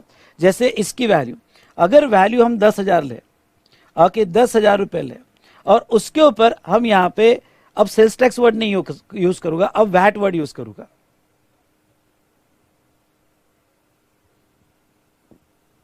ओके अब उसके ऊपर हम वैट लगा रहे हैं, और वैट एट द रेट 10%, यानी कितना बेटा 1,000, ठीक है। तो ये 11,000 रुपए का हुआ। वैल्यू एडिशन हम सेम ले रहे हैं, हमारी वैल्यू एडिशन 5,000 रुपए। अब गवर्नमेंट क्या कहती है? गवर्नमेंट कहती है कि अब जब आप परचेस करोगे तो अब आपकी परचेस की एंट्री 11,000 नहीं होगी। ये जो आप परचेस किए 1,000 रुपए आपके परचेस पे आपको लग गया है, इसका हम आपको सेट ऑफ देंगे। एक बार फिर से मेरे साथ बोलो, सेट ऑफ देंगे। इसलिए इसकी जर्नल एंट्री, ओके अगर हम यहां जर्नल एंट्री पास करें, ओके आपने परचेस किया तो परचेस किया, सप्लायर को 11,000 पे किया, जर्नल एंट्री कैसे होगी? जर्नल एंट्री होगी यहां पे। यस बताओ, कोई बता सकता है? Purchase account debit, correct. Okay इसकी परचेस अकाउंट डेबिट, और वो होगा 10,000 ओनली, यानी आपकी परचेस सिर्फ 10,000 से रिकॉर्ड होगी। दूसरा वैट क्रेडिट, वो आपको क्रेडिट मिलेगा, ये आपको 1,000 का क्रेडिट मिलेगा। वैट क्रेडिट अकाउंट डेबिट, और वो होगा 1,000 रुपए, ठीक है। टू कैश और सप्लायर अकाउंट, जो भी आपका सप्लायर अकाउंट है, और उसको आप 11,000 रुपए दोगे। मतलब आपकी परचेस 11,000 से रिकॉर्ड नहीं होगी, आपकी परचेस रिकॉर्ड होगी 10,000 से। और ये वैट क्रेडिट अकाउंट रहेगा, वैट क्रेडिट रिसीवेबल अकाउंट रहेगा, जो हमें सेट ऑफ के लिए मिलेगा। ओके अब यहां पे आपकी जर्नल एंट्री होगी। सर ये लिखना है क्या? मैं टाइम दूंगा लिखने के लिए, पहले कॉन्सेप्ट को समझ लो। ओके अब आपका वैल्यू एडिशन हुआ 5,000, मतलब अब 11 प्लस 5 नहीं होगा। मुझे बताओ, अगर इसकी सेल प्राइस मुझे निकालनी है, इसके आगे वैल्यू मुझे निकालनी है, वो जो सेल कर रहा है, ओके आगे वो सप्लाई कर रहा है, और वो सप्लाई की वैल्यू निकालनी है सेल, तो कितना आएगा? 11 प्लस 5 होगा या 10 प्लस 5 होगा? यस बताइए, 11 प्लस 5 या 10 प्लस 5 होगा? बोलिए फटाफट। तो वो 10 प्लस 5 होगा, उसमें हमारा प्रॉफिट आ गया, एक्सपेंसेस आ गया, सब कुछ हो गया। मतलब ये होगा अब 15,000, और 15,000 पे फिर से सेल्स टैक्स छोड़ के, अब सेल्स टैक्स नाम नहीं रहा उसका, वैट रहा, तो फिर से वैट लगेगा, और वैट एट द रेट 10% लगेगा। मतलब कितना बेटा? 1,500 यानी 16,500। ओके ये आपको वैट लगेगा, ठीक है। अब ये जो है बिल्कुल सही है, बिल्कुल सही है यहाँ पे। तो ये जर्नल एंट्री पास होगी, वैट रिसीवेबल अकाउंट। तो अब मैं आपको ये बताऊंगा कि ये जो बंदा, ये जीत लिमिटेड, ओके जीत लिमिटेड गवर्नमेंट को कितना पे करेगा? भाई गवर्नमेंट को जो है पेमेंट टू गवर्नमेंट, ओके वो गवर्नमेंट को पे करेगा, क्योंकि गवर्नमेंट को पे करेगा। उसने जो है यहाँ पे 15 ओके सेल किया है, सप्लाई किया है, उस पर भी टैक्स लगा है, पर क्या वो 1,500 रुपए पूरा गवर्नमेंट को पे करेगा? नहीं, गवर्नमेंट को पे करेगा उसका आउटपुट। इसको कहते बेटा आउटपुट। आपका ये हुआ आउटपुट, और ये हुआ इनपुट। सुनिए ध्यान से, ये हुआ इनपुट। आपकी परचेसेस होती है इनपुट, और आपका सप्लाई होता है आउटपुट। तो उसको आउटपुट टैक्स, ओके तो उसको यहां एक वर्ड यूज करूंगा, आउटपुट टैक्स। उसका आउटपुट टैक्स जो है यहां पे, जिसको हम वैट बोलेंगे, ब्रैकेट में लिखूंगा वैट, तो कितना आउटपुट टैक्स लगा उसको? 1,500 रुपए। 1,500 रुपए आउटपुट लगा। अब गवर्नमेंट कहती है कि पूरा 1,500 मत दे हमें, ओके जो तूने परचेसेस पे 1,000 रुपए तूने पे किए, उसका तू सेट ऑफ ले ले। आई रिपीट, उसका तू सेट ऑफ ले ले। मतलब लेस हम उसको वर्ड यूज करते हैं इनपुट टैक्स क्रेडिट, हम उसको वर्ड यूज करते हैं आईटीसी, इनपुट टैक्स क्रेडिट, और वो इनपुट टैक्स क्रेडिट 1000 का तू यहां पे ले ले। मतलब तुझे गवर्नमेंट को ओनली ओके यहां पे net payable to government, net tax payable, और तेरा नेट टैक्स पेएबल जित लिमिटेड कितना देगा गवर्नमेंट को, तो वो सिर्फ 500 रुपए गवर्नमेंट को देगा। वो यहां पे 500 रुपए गवर्नमेंट को देगा। ओके, तो इससे मतलब गवर्नमेंट ये कहती है कि अगर कोई बिजनेसमैन, अल्टीमेट यूजर नहीं, अगर कोई बिजनेसमैन गुड्स खरीदता है बेचने के लिए, मैन्युफैक्चरिंग के लिए, जो आगे सप्लाई करेगा, जो आगे सप्लाई करेगा, जैसे मैं कोई मोबाइल खरीदता हूं मेरे लिए, तो मैं आगे सप्लाई नहीं कर रहा हूं, मैं पर्सनल पर्पस के लिए यूज कर रहा हूं, तो मुझे सेट ऑफ नहीं मिलेगा। जो बिजनेसमैन परचेस कर रहा है आगे बिजनेस करने के लिए, जिसके ऊपर टैक्स देगा, तो उसके परचेस पे उसने जो भी टैक्स दिया है उसका उसे सेट ऑफ मिल जाएगा, और वो सेट ऑफ यहां पे लेकर जितना नेट आएगा उतना ही वो गवर्नमेंट को पे करेगा, जिसका स्टेटमेंट ऐसे बनेगा output tax minus input tax, मतलब 500 रुपए आपको पे करना पड़ेगा। अब मैं आपसे एक सवाल पूछना चाहूंगा, सुनो ध्यान से आपसे, सर इसकी जर्नल एंट्री क्या होगी? जर्नल एंट्री यहां पे होगी, यहां पे अगर ये पहली जर्नल एंट्री हो गई आपकी, आपकी दूसरी जर्नल एंट्री होगी सेल्स की। ओके, सेल्स की जनरल एंट्री क्या होगी? तो डेटर्स अकाउंट डेबिट, जो भी आपका डेटर्स होगा या कैश और bank, okay 16 account debit 16,500, okay debtors account debit 16,500, to to क्या, टू सेल्स, आपकी सेल्स हुई 15,000, okay to to VAT payable account debit, VAT payable account debit, तो वैट पेएबल अकाउंट डेबिट कितना हुआ 1500 रुपए। और तीसरी एंट्री होगी, ओके हाँ अब तीसरी एंट्री देखो क्या होगी, वैट पेएबल कितना है आपको, वैट पेएबल, सॉरी ये credit, VAT payable account credit और ये क्रेडिट हुआ। ओके, अब तीसरी एंट्री आपकी क्या होगी, तीसरी एंट्री होगी वैट पेएबल अकाउंट डेबिट, क्योंकि हमें देना है, कितना देना है 1500, 1500 टू 1500 में से मेरा क्रेडिट कितना बाकी है 1000, ये लेजर में 1000 बाकी है। अगर आपको लेजर समझता है तो, नहीं समझता है तो चुल्लू भर पानी लेना और डूब मरना, क्योंकि मैं इससे ज्यादा अकाउंट नहीं समझा सकता हूं। आपका ये डेबिट बैलेंस पड़ा हुआ है, ओके तो उतना हम उसका सेट ऑफ ले लेंगे।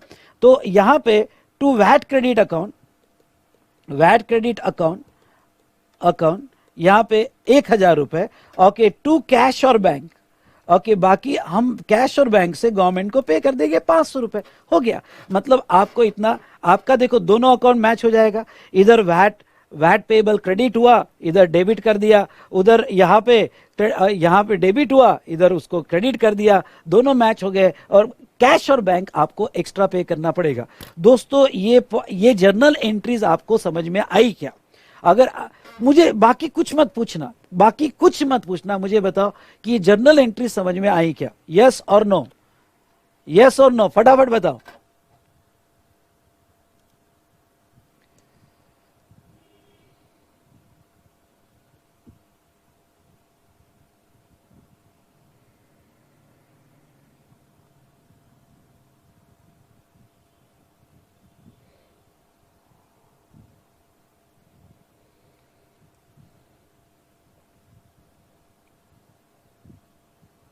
वेरी गुड बेटा, वेरी गुड।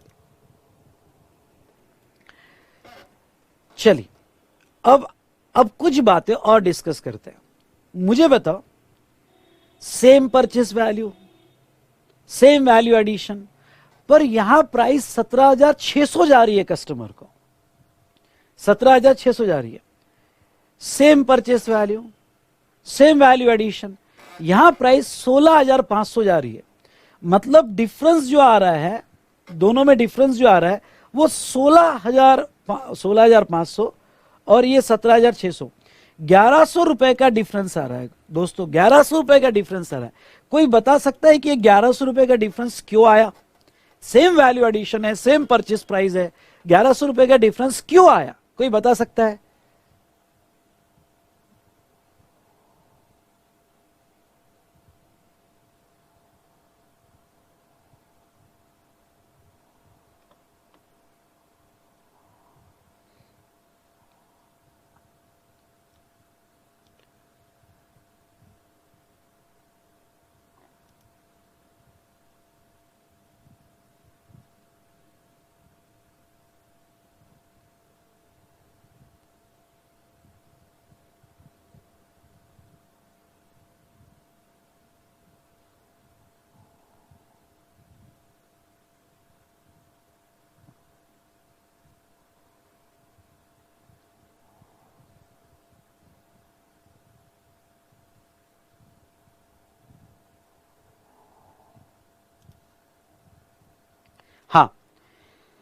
मैं आपको कहूं तो दो रीजन है। पहला ये जो 1,000 रुपए था, एक बार फिर से थोड़ा स्लोली चलता हुआ, ये कॉन्सेप्ट में थोड़ा स्लोली चलता हूं।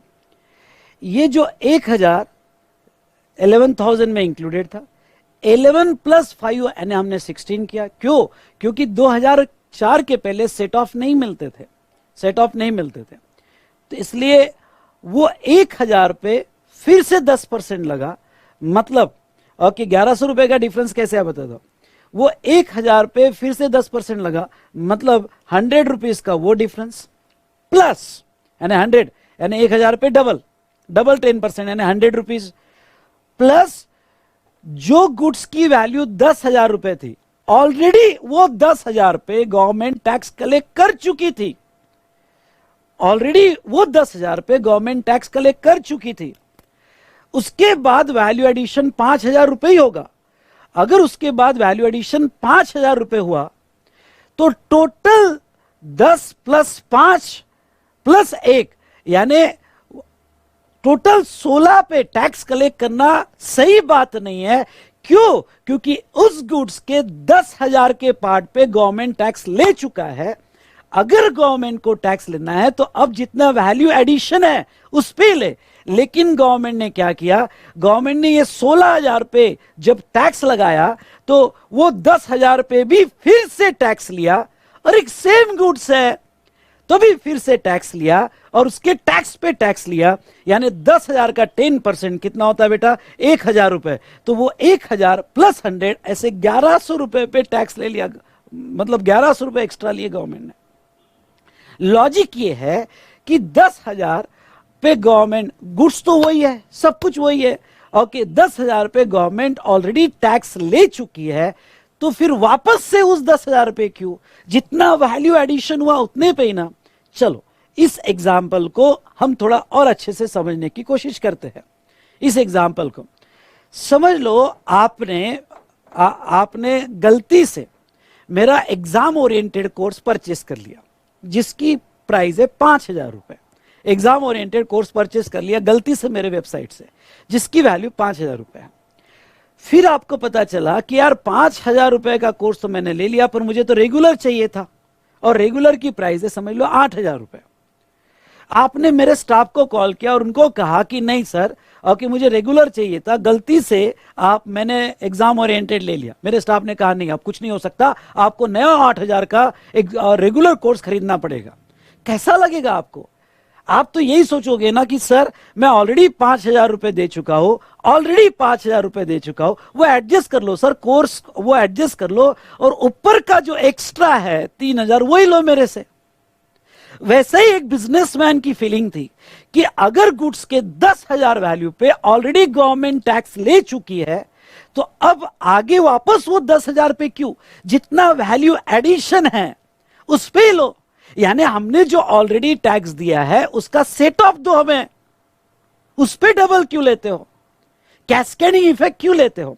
यानी एक वैल्यू पे 2 बार टैक्स और उसके साथ कैस्केडिंग इफेक्ट भी। ये कहां का लॉजिक है भाई? ये कहां का लॉजिक है? क्या समझ आ रही बात? इसलिए ओके, इंडिया के सारे इकोनॉमिस्ट अगेंस्ट में हो गए थे कि ये गलत हो रहा है, बार बार सेम वैल्यू पे टैक्स लेना सबसे बड़ा यहां पे कंट्री को नुकसान पहुंचाना है, हम कंट्री में लूट मचा रहे हैं, इसलिए वैट लाना बहुत जरूरी है। बहुत लेट इंडिया में सोचा गया और 2004 में हमने लाया। ठीक है गांव वालों, हम टैक्स लगाएंगे ओनली ऑन वैल्यू एडिशन, जितना वैल्यू एडिशन होगा उस पर ही टैक्स लगाएंगे बस। ओके, बहुत लूट लिया। ओके, ये तो दो ही इसका एग्जाम्पल है दोस्तों। अगर मैं यहां पे ये एग्जाम्पल ऐसा लूं तो इमेजिन करो, ये एग्जाम्पल अगर ऐसा लूं तो ये 10,000 इसमें भी है, वही 10,000 इसमें भी है, वही 10,000 इसमें भी है, उसका टैक्स, उसका टैक्स, उसका टैक्स। अरे यार, क्या लूट मचा के रखी है तुमने, क्या लूट बजा के रखी है। यानी एक 10,000 मोबाइल जिसपे गवर्नमेंट 10,000 पे टैक्स खा गया, उसी 10,000 पे इधर भी खा रही है, उसी 10,000 इधर है, इधर भी खा रही है। ये किस बात की लूट है? अब मेरी बात समझ रहे हो? तो ऐसे सिचुएशन में ध्यान से सुनिएगा, ऐसे सिचुएशन में गवर्नमेंट ने कहा कि ठीक है, हम ये सेल्स टैक्स सिस्टम खत्म करते हैं और वैट सिस्टम लाते हैं जो हमारे इकोनॉमिस्ट को इकोनॉमी को बूस्ट करेगा, इंडस्ट्री को भी बेनिफिट देगा। ये समझ रहे हो आप? समझ रहे हो कि नहीं समझ रहे हो? तो ऐसे सिचुएशन में यहां पे ओके वैट मैकेनिज्म इंडिया में लाया गया और ये कहा गया कि भाई ठीक है, हम सिर्फ वैल्यू एडिशन जितना हुआ उतना ही हम टैक्स लगाएंगे, ओके ना, और इसको खत्म कर देंगे। ओके तो यहां पे एक काम करो, आपने नहीं लिखा, आपने लिखा क्या जो मैंने यहां,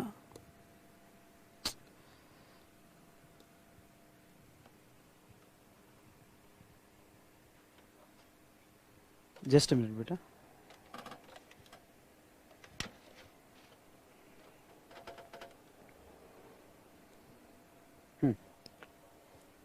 चलो ये आपने लिखा क्या बेटा? ये लिख लो, मैं आपको और अच्छे से समझाऊंगा, ये लिख लो। तो इन शॉर्ट गवर्नमेंट ने सेट ऑफ दिया, ये लिखा क्या बताइए, यस और नो?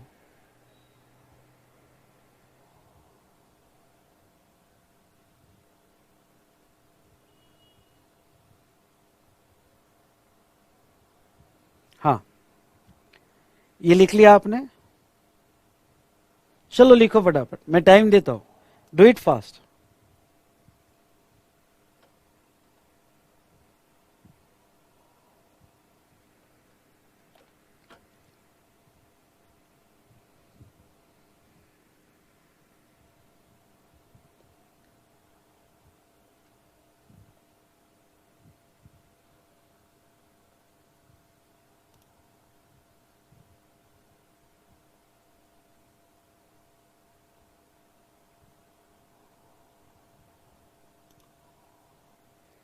चलो ये वाला पार्ट लिख लो, फिर और समझाता हूं आपको, ये वाला पार्ट लिख लो फिर और समझाता हूं।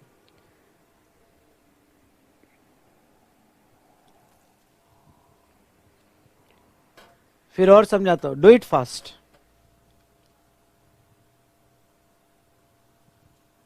हाँ करता हूं, फिर से एक्सप्लेन करता हूं, डोंट वरी।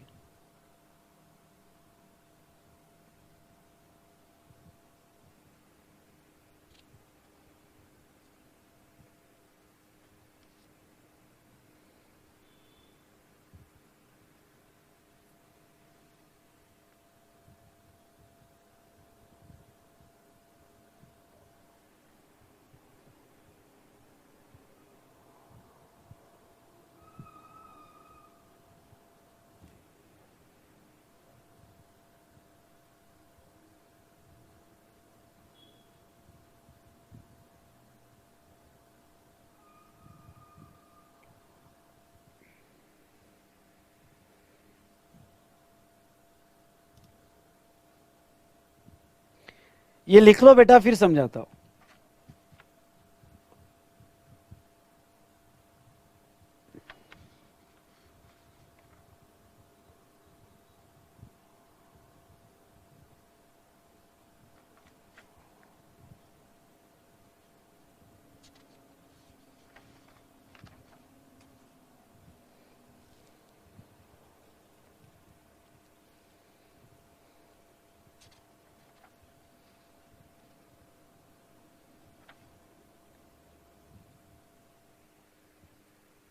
डन हो गया होगा तो बताओ फटाफट।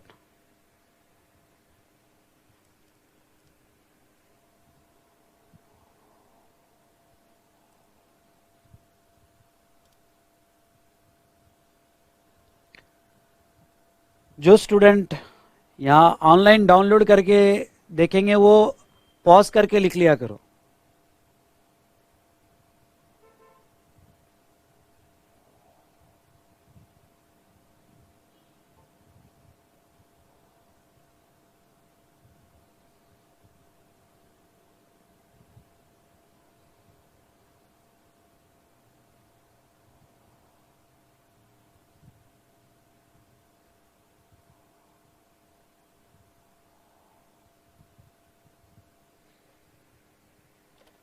चलिए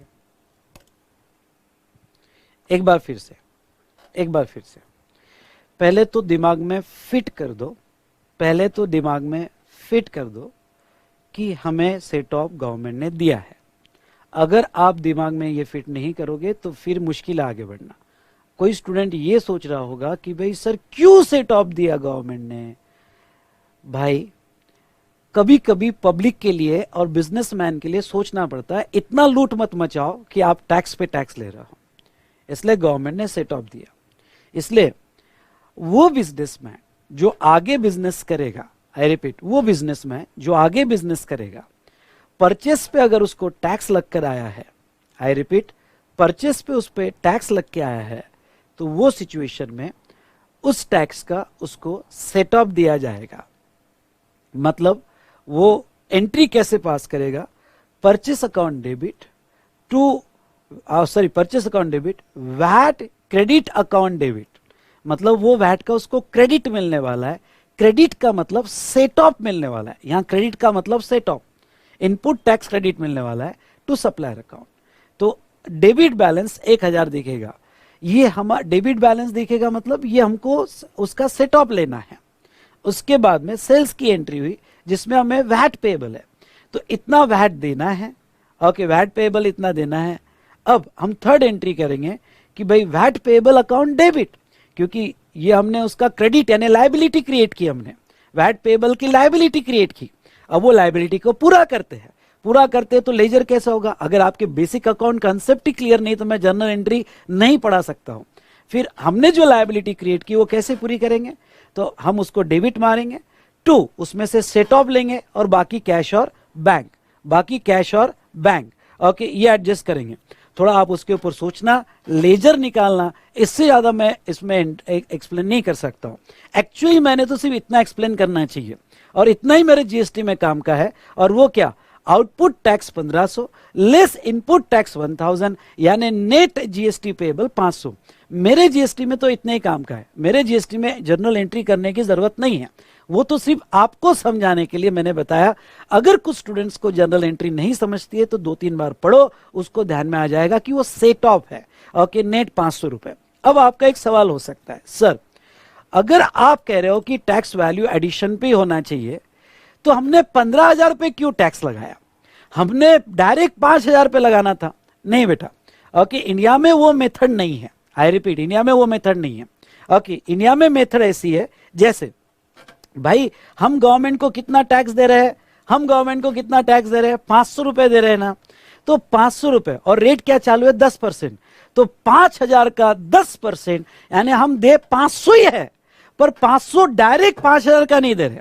इंडिया में सिस्टम इनवॉइस मेथड है, मतलब क्या कि आप इनवॉइस बनाओ, इनवॉइस पे टैक्स लगाओ और आपके परचेस इनवॉइस का सेट ऑफ ले लो। जब आप सेट ऑफ ले लोगे तो वो सिचुएशन में टैक्स उतना ही आएगा जितना वैल्यू एडिशन का होगा। 5,000 का 10% कितना आएगा, 500, तो वो आएगा। पर इंडिया में यहां हमने डायरेक्ट मेथड यूज नहीं किया, हमने टैक्स लगाया, टैक्स के बाद जो है ओके वो टैक्स में से सेट ऑफ दिया, ओके, वो सेट ऑफ देने से टैक्स उतना ही आएगा। अब आप जिद मत पकड़ के बैठो सर ऐसा है क्यों नहीं किया, अब उसकी हिस्ट्री बहुत पुरानी हिस्ट्री है, मैं उसमें टाइम ये नहीं करूंगा कि क्यों ऐसा 5,000 पे नहीं किया। ओके, हमने ये मेथड यूज की कि ये आउटपुट टैक्स, ये इनपुट टैक्स आएगा उतना ही जितना वैल्यू एडिशन पे। ये समझा क्या, ये समझा क्या, बोलिए आप सबको। ओके, चलिए ये अंडरस्टैंडिंग को और ज्यादा हम डेवलप करेंगे।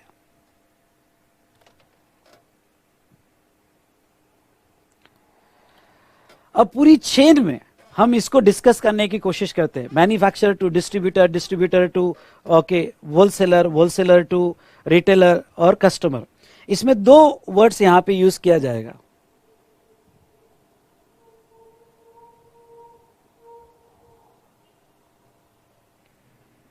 ओके, अगर आपके कोई डाउट्स और क्वेश्चन होंगे तो इसमें क्लियर हो जाएंगे, इसमें जब आप मेरे साथ करोगे तो क्लियर हो जाएगा, डोंट वरी, डोंट वरी। हाँ, अब यहां पे चलो, यहां पे आगे कंसेप्ट को आगे बढ़ने दो, क्लैरिटी आएगी। यहां पे आउटपुट टैक्स और इनपुट टैक्स। आउटपुट टैक्स मतलब tax payable on sale of goods. जब सेल होगा, सेल पे जो टैक्स लगेगा उसे आउटपुट टैक्स वर्ड हम यूज करेंगे, और परचेसेस पे input tax, purchases of goods, उस पे हम इनपुट टैक्स वर्ड यूज करेंगे। चलिए ध्यान से देखिएगा, यहां पे फर्स्ट सेल हुई, ठीक है, फर्स्ट सेल हुई जिसकी वैल्यू, सेल हुआ जिसकी वैल्यू यहां पे 1,000 रुपए है। चलो मेरे साथ लिखते जाओ, जिसकी वैल्यू 1,000 रुपए है, ठीक है, और यहां पे वैट लगा। अब हम वैट में ले रहे हैं ट्रांजेक्शन, सेट ऑफ आ गया, समझ लो, सेल्स टैक्स गया, वैट आ गया। वैट मतलब अब आपको सेट ऑफ मिलेगा आपके परचेसेस का, ठीक है। वैट 10% है, कितना हुआ 100। तो नाउ ये नोकिया मोबाइल या जो भी मोबाइल है, ये मैन्युफैक्चरर, ये जो मैन्युफैक्चरर है, गवर्नमेंट को कितना पे करेगा, तो गवर्नमेंट को ये पे करेगा, ओके, अज्यूम करते इसका इनपुट टैक्स 0 है, अज्यूम करते इनपुट टैक्स नील, अजम्पशन लेते हैं कि उसका इनपुट टैक्स नील है, तो उसका आउटपुट टैक्स 100 है, उसका इनपुट टैक्स नील है, मेरा अजम्पशन है, ठीक है। तो वो गवर्नमेंट को पे करेगा और payment to the government, government को पेमेंट होगा और वो पेमेंट होगा ₹100, क्योंकि 100 माइनस नील तो 100 पेमेंट जाएगा। चलो मेरे साथ लिखते जाओ, आपके कॉन्सेप्ट और डेवलप होते जाएंगे, ठीक है। तो ये हमने यहाँ पे 100 पेमेंट बताया। उसके बाद में नेक्स्ट, अब देखो नेक्स्ट क्या,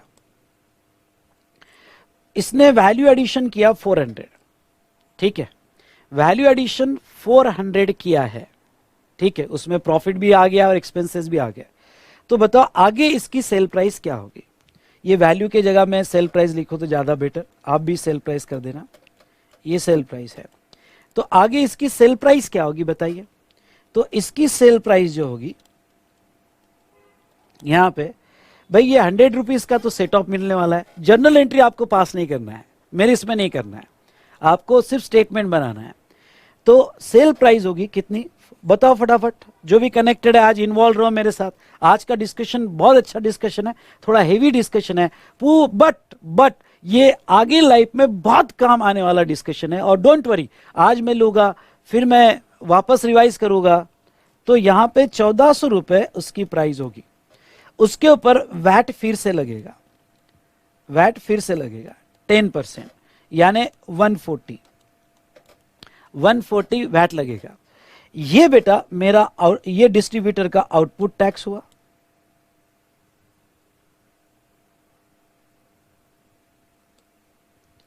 ये डिस्ट्रीब्यूटर का आउटपुट टैक्स हुआ और ये उसका इनपुट टैक्स हुआ। तो अब वो गवर्नमेंट को पे करेगा। ओके, तो यहां पे ये डिस्ट्रीब्यूटर गवर्नमेंट को कितना पे करेगा, तो डिस्ट्रीब्यूटर गवर्नमेंट को पे करेगा। Okay, tax, net tax payable, यहां लिखो नेट टैक्स पेएबल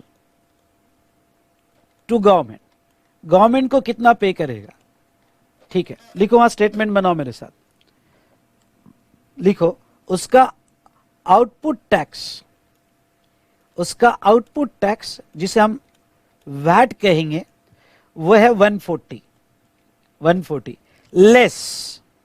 लेस उसका इनपुट टैक्स, उसके परचेसेस पे इनपुट टैक्स जो वो ऑलरेडी सप्लायर को दे चुका है, क्योंकि सप्लायर को 1100 रुपए दे चुका है।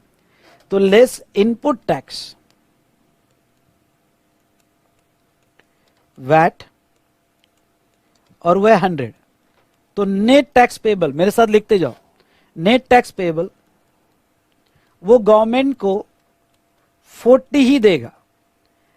देखो मैजिक ये है कि अगर मैं 400 का 10% देता तो भी 40 आता, पर डायरेक्ट ऐसा नहीं निकालना 400 का 10%। बिल बनेगा, आपका इनवॉइस बनेगा, कस्टमर को पूरा पता चलना चाहिए कि कितना टैक्स बन रहा है, कितना टैक्स बन रहा है। ओके, इनवॉइस की ट्रांसपेरेंसी होनी चाहिए। और जब आप गवर्नमेंट को पे करोगे तो गवर्नमेंट को यहां पे जहां तक देखा जाए तो आप 140 माइनस आपके परचेस का 100, आप गवर्नमेंट को 40 दोगे। It's nothing but indirectly 10% of 400। Okay, 10%, पर वो डायरेक्ट नहीं निकालना, output tax minus input tax. ये मेथड इंडिया में यूज की है, डायरेक्ट मेथड यूज नहीं की है। हमने ये मेथड यूज की है क्योंकि ये ऑडिट के लिए इजी है, इनवॉइस चेकिंग के लिए इजी है, ट्रांसपेरेंसी के लिए इजी है, टैक्स कैलकुलेशन के लिए इजी है।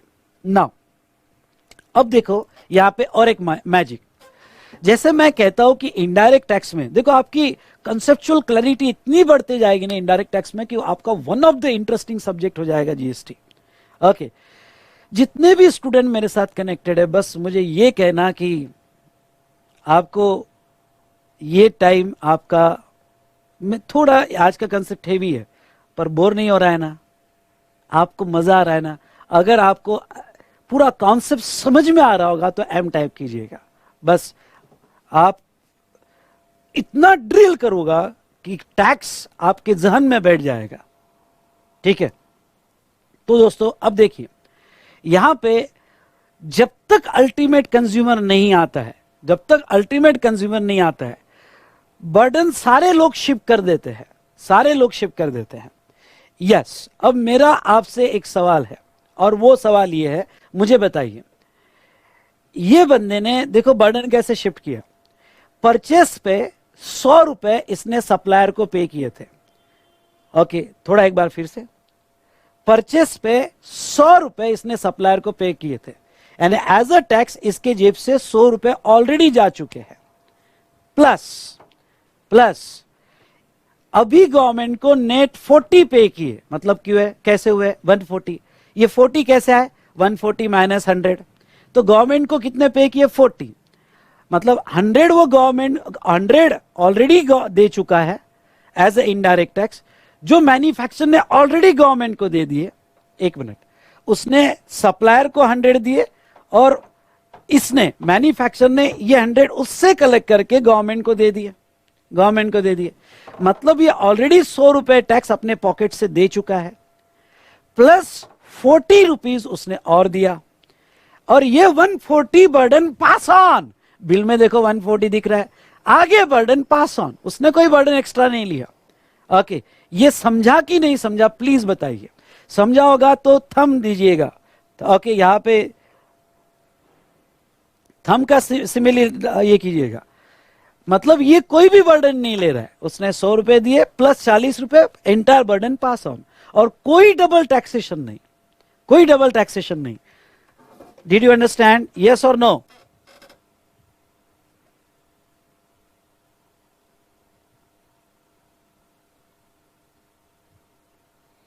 ओके, तो ये पूरा बर्डन पास ऑन हो गया यहां पे। चलो अब very good very good very good, अब आपका नॉलेज मैं देखना चाहूंगा कि यहां पे ये होलसेलर का परचेस प्राइस क्या रहेगा। डिस्ट्रीब्यूटर ने होलसेलर को सेल किया और टोटल अमाउंट आई 1540, तो इसका परचेस प्राइस क्या रहेगा 1540 या 1400, तो इसका परचेस प्राइस यहां पे 1400 रहेगा, क्योंकि बाकी वैट जो लगा उसका तो उसको क्रेडिट मिलने वाला है, प्लस उसका वैल्यू एडिशन 600, यानी जब ये होलसेलर आगे सेल करेगा तो यहां पे लिखिएगा, आगे सेल करेगा तो सेल प्राइस होगी, यहां पे सेल प्राइस होगी 14 प्लस 600 यानी 2000,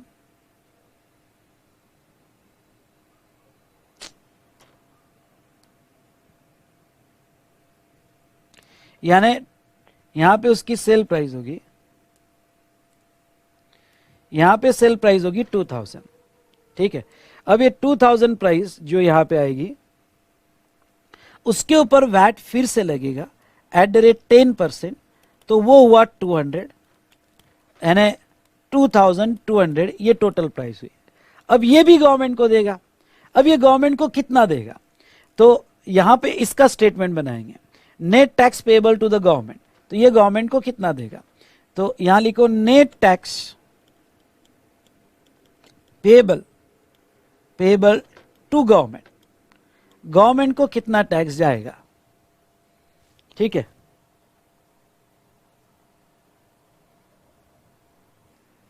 okay, net tax payable to the government, तो ये net tax payable to the, आप लिखो लिखते हुए आपको समझ जाएगा। ओके, समझ जाएगा, तो इसका आउटपुट टैक्स कितना है? चलो आप थोड़ा पहले मैकेनिकली समझ लो, फिर मैं लॉजिकली जाऊंगा। कोशिश तो पहले से लॉजिकली कर रहा हूं, पर थोड़ा यहां पे मैकेनिकली समझ लो। इसका आउटपुट टैक्स कितना जाएगा? 200। तो लिखो output tax, output tax VAT 200, ठीक है, less input tax credit, input tax credit, और वो है वैट। कितना? उसके परचेस पे कितना लग के आया? 140। तो ये 140 क्रेडिट मिलेगा। देखो भाई, अगर अभी किसी का मन ये मान ही नहीं रहा है कि क्रेडिट क्यों देना, तो भाई मैं कुछ नहीं कर सकता। अब मन को मना लो कि क्रेडिट देना पड़ेगा, तो ही आगे के कॉन्सेप्ट डेवलप हो गए। ओके, वो हमारे इकोनॉमी के लिए बहुत जरूरी है, ठीक है। तो अब यहां पे नेट टैक्स पेबल और नेट टैक्स पेबल 60, तो गवर्नमेंट को 60 रुपीज जाएंगे। Again tax on value addition, कितना वैल्यू एडिशन था दोस्तों? 600। रेट क्या चल रहा है? 10%। 600 का 10% 60 आएगा, उतना ही टैक्स ऑन वैल्यू एडिशन, ठीक है। चलिए, अब इसका परचेस होगा 2000 रुपए, इसका वैल्यू एडिशन है 1000 रुपए। ओके, अब इसका वैल्यू एडिशन है 1000, यानी इसकी सेल प्राइस आएगी, अल्टीमेट कंज्यूमर को गुड्स जा रहा है, इसकी सेल प्राइस आएगी कितनी? तो इसकी सेल प्राइस आएगी 3000 रुपए। 3000 रुपए पे वैट लगेगा, वैट एट द रेट 10%, यानी 300 रुपए। 300 रुपए इसके ऊपर वैट लगा। नाउ अब देखिए, इसका स्टेटमेंट बनेगा, ये भी गवर्नमेंट को पे करेगा। नेट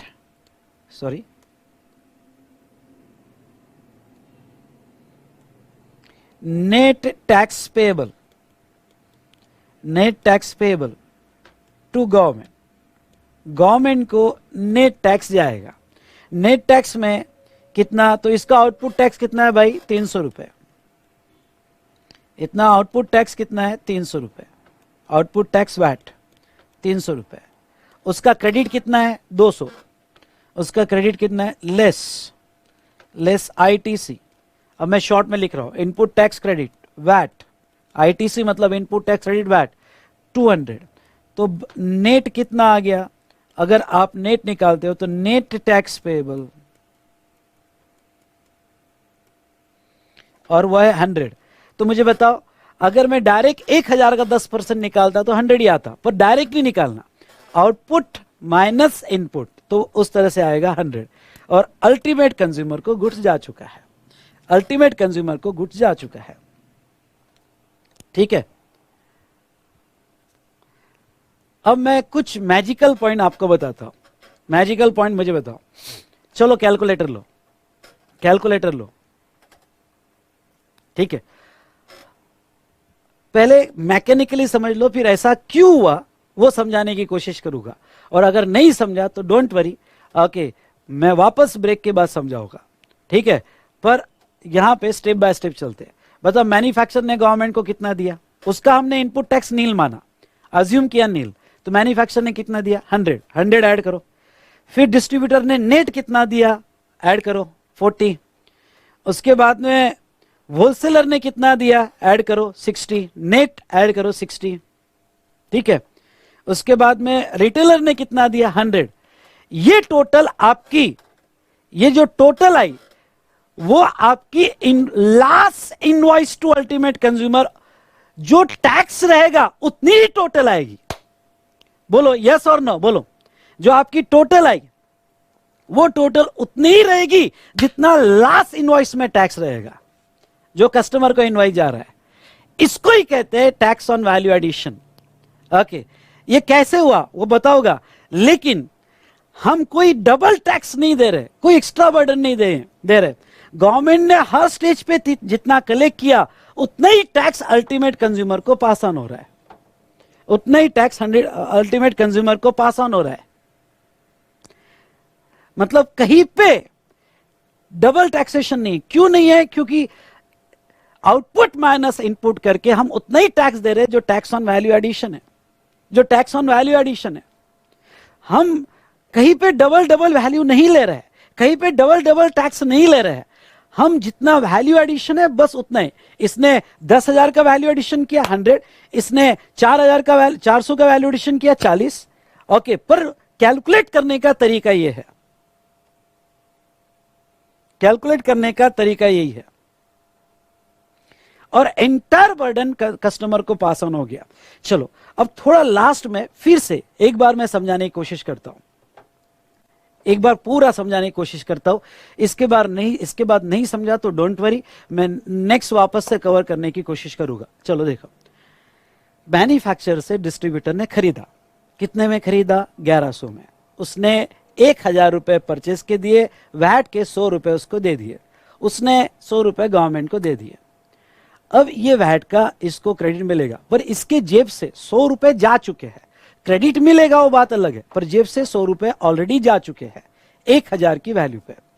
नाउ अब इसने अपना आउटपुट टैक्स निकाला, आउटपुट टैक्स 140 निकला, इसलिए नेट गवर्नमेंट को 40 देना निकला। इसका मतलब इसने 100 रुपए ऑलरेडी दे दिए थे और इसको देना था 140। 140 में से 100 ऑलरेडी दे दिए और 40 अभी गवर्नमेंट को दे रहा है। इसके ऊपर कितना बर्डन हो गया? इसके ऊपर 100 प्लस 40, 140 का टैक्स। ओके, इसके जेब से गया, लेकिन ये बर्डन आगे पास ऑन कर देगा और कस्टमर से 140 ले लेगा, क्योंकि सेल बिल में उसने 140 लगा दिया है। इसलिए डेटर्स अकाउंट डेबिट या कस्टमर अकाउंट डेबिट 1540, यानी कस्टमर से 140 ले लेगा।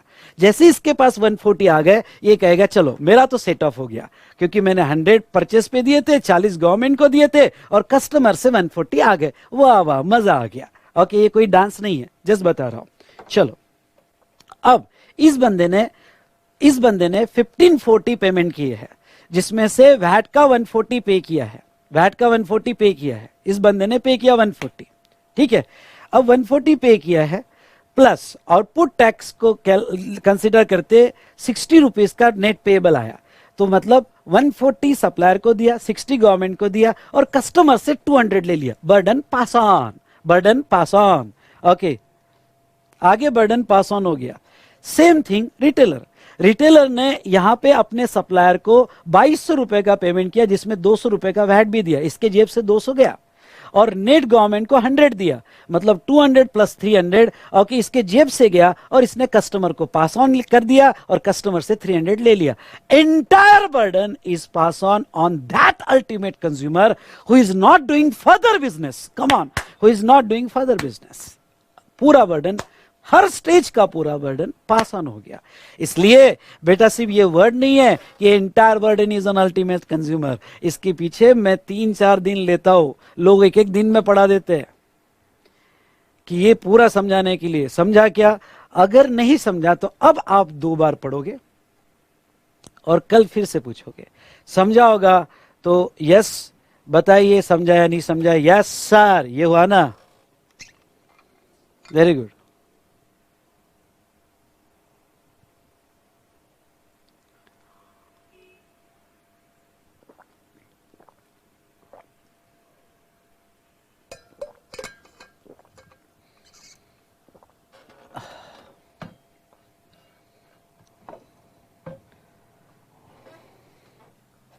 चलो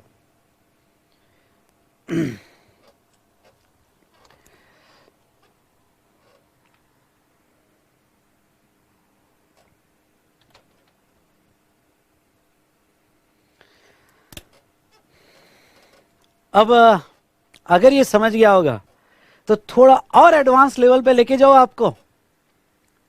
सर कंफ्यूज नहीं होगा ना? अरे होने दो ना यार, थोड़ा एडवांस लेवल पे चलते। मैं बैठा हूं ना, कंफ्यूज हो रहा होगा तो अपने आप को कहना हाँ समझ रहा है समझ रहा है। थोड़ा और एडवांस लेवल पे लेके जाओ आपको, देखो कितना मजा आता है। चलिए, problem of tax credit system in India before 1 जुलाई 2017। ठीक है, मैं ये आपको समझाऊंगा। अगर नहीं भी समझ में आया तो डोंट वरी, मैं इसको वापस से रिवाइज करके कंटिन्यू करूंगा। ठीक है,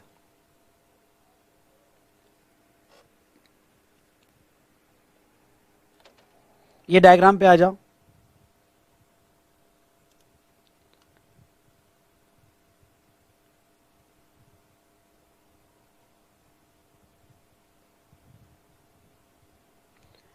अपूर्वा रुक जाना, मैं आगे आंसर दूंगा आपको।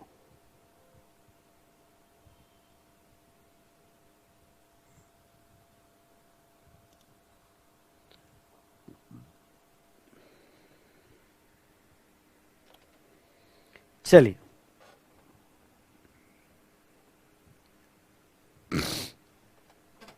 मैन्युफैक्चरर। अब नेक्स्ट पेज पे आओगे तो पहला डायग्राम मैन्युफैक्चरर, दूसरा डायग्राम यहां पे सर्विस प्रोवाइडर, एक सर्विस प्रोवाइडर, और तीसरा डायग्राम यहां पे ट्रेडर। तीसरा डायग्राम ट्रेडर। बड़ा मजा आएगा आपको, और आज ये घर पे पढ़ना, वैसे एग्जाम में नहीं पूछेंगे, पर बिफोर 1 जुलाई 2017, बिफोर 1 जुलाई 2017 इंडिया में क्या होता था, ध्यान से देखिए। समझ लो एक मैन्युफैक्चरर है जो मैन्युफैक्चरिंग गुड्स बनाता है, वो रॉ मटेरियल खरीदता था, ये रॉ मटेरियल है, खरीद रहा है, उसका सप्लायर भी मैन्युफैक्चरर है, ठीक है, उसका सप्लायर। तो ये रॉ मटेरियल का, क्योंकि सप्लायर भी मैन्युफैक्चरर है, तो ये रॉ मटेरियल का इनवॉइस यानी परचेस इनवॉइस उसका होता था, इसका इनवॉइस आप मेरे साथ लिख सकते हो। जैसे अज्यूम करते हैं वैल्यू, अब ये जो परचेस किया उसकी वैल्यू 1 लाख रुपए है, ये परचेस किया वैल्यू 1 लाख रुपए है।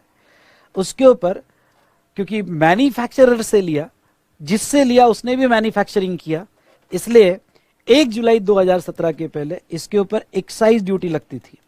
EX मतलब एक्साइज ड्यूटी, और @10%, एक्साइज ड्यूटी @10% लगती थी, क्योंकि सप्लायर भी मैन्युफैक्चरिंग करके दिया। तो 10,000 रुपए एक्साइज ड्यूटी लगी, टोटल प्राइस हुई 1,10,000 रुपए।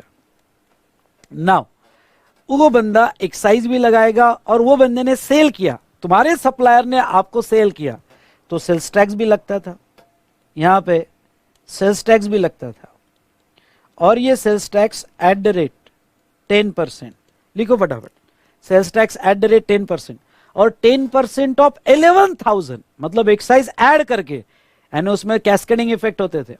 तो यहां पे 1,10,000 यानी 11,000 उसका सेल्स टैक्स लग जाता था। तो मेरा परचेस बिल कैसा होता था, तो मेरा परचेस बिल, ये मेरा परचेस बिल है, मैंने रॉ मटेरियल खरीदा, वैल्यू 1 लाख रुपए, सामने वाले ने एक्साइज लगा के दी,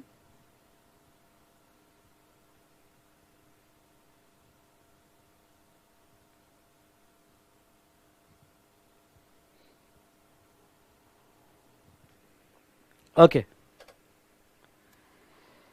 एक्साइज ड्यूटी 10,000, सेल्स टैक्स 11,000, ये समझ में आया?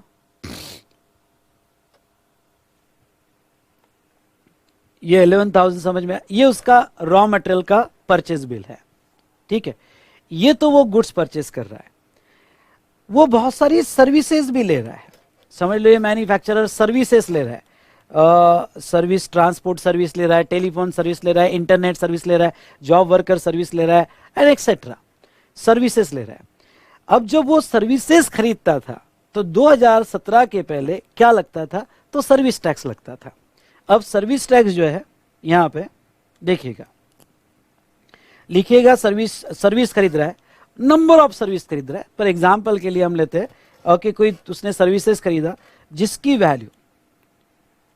वैल्यू 50,000 रुपए थी, ओके, 50,000 रुपए थी, और उसके ऊपर सर्विस टैक्स, सर्विस टैक्स लगता था 15% से, ओके, 15% से सर्विस टैक्स, मतलब कितना बेटा, तो यहां पे यस 7,500, 15%,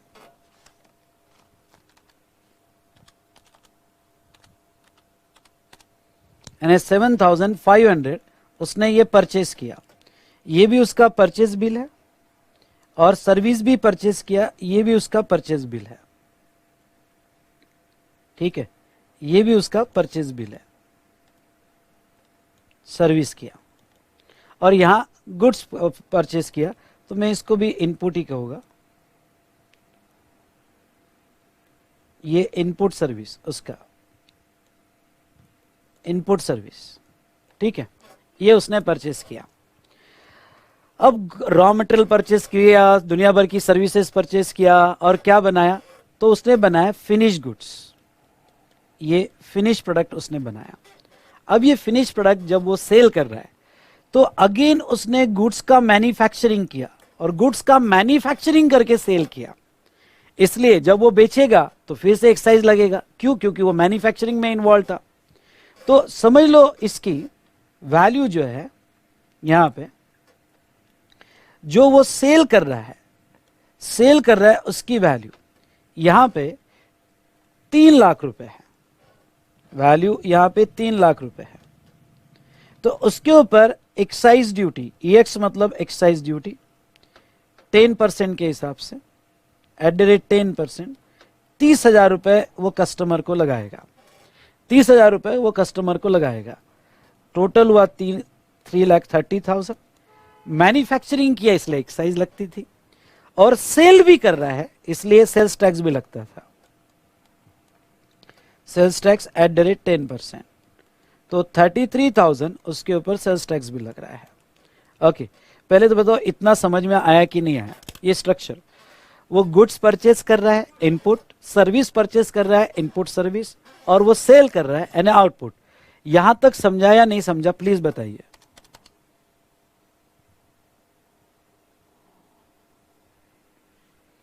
हाँ, सॉरी,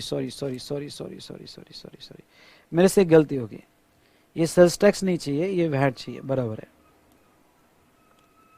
वैट चाहिए, वैट 10%, और यहां पे भी वैट 10%, नाम सेल्स टैक्स नहीं चाहिए।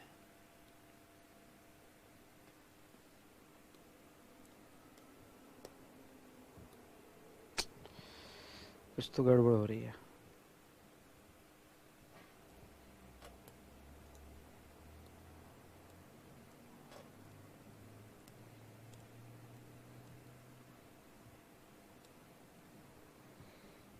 ले नहीं रहा है,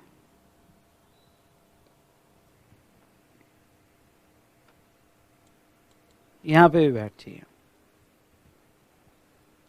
और ऊपर ये सर्विस टैक्स है, ऊपर जो है ये सर्विस टैक्स है, ठीक है।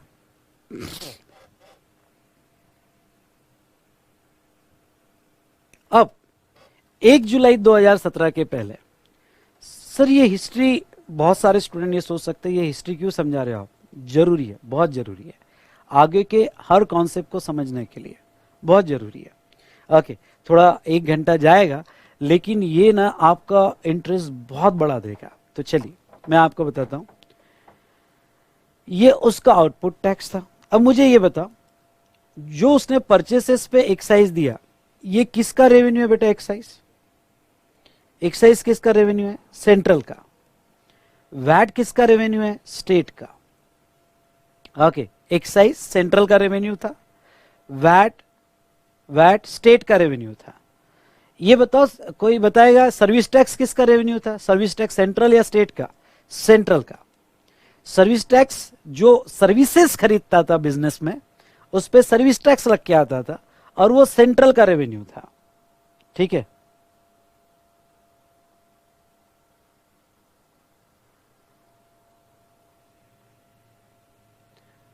ठीक है, वो सेंट्रल का रेवेन्यू था। अब आगे देखो, उसके आउटपुट में भी एक्साइज ये सेंट्रल का रेवेन्यू है, और वैट ये स्टेट का रेवेन्यू है। अब 1 जुलाई 2017 के पहले पॉलिसी ये थी कि जो तुम्हारा सेंट्रल का, क्योंकि पहले जीएसटी, CGST, SGST नहीं था, आई रिपीट, पहले CGST, SGST नहीं था। मैं बता रहा हूं जीएसटी क्यों लाया गया, क्या प्रॉब्लम थे सेट ऑफ में। सेट ऑफ कंसेप्ट आ चुके थे 2004 से, लेकिन उसमें भी प्रॉब्लम हो रहा था, और उसके बाद जीएसटी लाया गया, और जीएसटी ने क्या मैजिकल काम किया मैं आगे बताऊंगा। ओके, मैं आगे बताऊंगा। नाउ अब मैकेनिज्म ऐसा था कि जो तुम्हारा सेंट्रल आउटपुट टैक्स है, उसमें से आपको सेंट्रल के ही सेट ऑफ मिलेंगे, यानी आपने परचेसेस पे जो सेंट्रल टैक्सेस दिए हैं, यानी गुड्स के परचेसेस पे आपने एक्साइज दिया, सर्विस के परचेसेस पे सर्विस टैक्स दिया, तो आपको सेंट्रल के अगेंस्ट में सेंट्रल के सेट ऑफ मिलेंगे, क्योंकि सेंट्रल गवर्नमेंट कहेगी सेंट्रल के अगेंस्ट में सिर्फ सेंट्रल लो, और स्टेट के अगेंस्ट में स्टेट के मिलेंगे।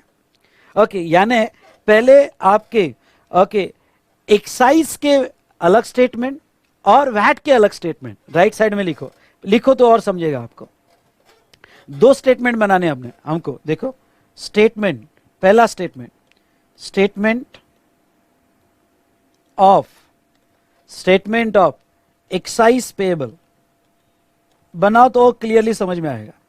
एक्साइज पेएबल, उसमें आपका आएगा आउटपुट टैक्स, सेंट्रल वाला आउटपुट टैक्स ब्रैकेट में एक्साइज, आउटपुट टैक्स ब्रैकेट में एक्साइज।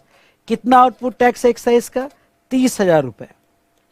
हाँ, सेट ऑफ आपको देते थे, लेकिन सेंट्रल का सेंट्रल में less input tax credit, input tax credit, और आपका ये सेंट्रल टैक्स है, इसलिए इसमें से आपको इनपुट टैक्स क्रेडिट में रॉ मटेरियल जो आपने परचेस किया था, या जो भी, मैं रॉ मटेरियल नहीं वर्ड यूज करूंगा, मैं गुड्स वर्ड यूज करूंगा, वहां पे प्रॉपर वर्ड हम यूज करेंगे गुड्स। गुड्स जो आपने खरीदा, आपने जो खरीदा कितना है उसके ऊपर गुड्स पे एक्साइज, क्योंकि एक्साइज के अगेंस्ट में एक्साइज और सर्विस टैक्स सेंट्रल का सेंट्रल में मिलता था, तो वो केस में गुड्स का यहां पे कितना था?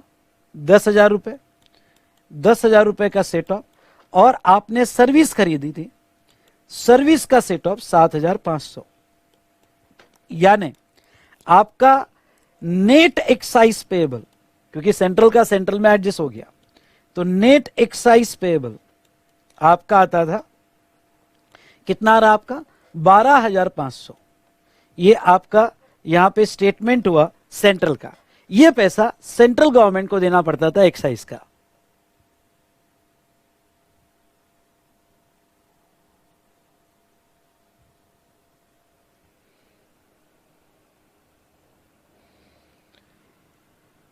ठीक है, डन, यहां तक समझा। और मैन्युफैक्चरर को दूसरा जो पे करना पड़ता था, मैन्युफैक्चरर को दूसरा यहां पे पेमेंट करना पड़ता था, लिखो यहां पे स्टेटमेंट ऑफ वैट पेएबल, ये स्टेट गवर्नमेंट को देना पड़ता था। स्टेटमेंट ऑफ वैट पेएबल जो है यहां पे देखो,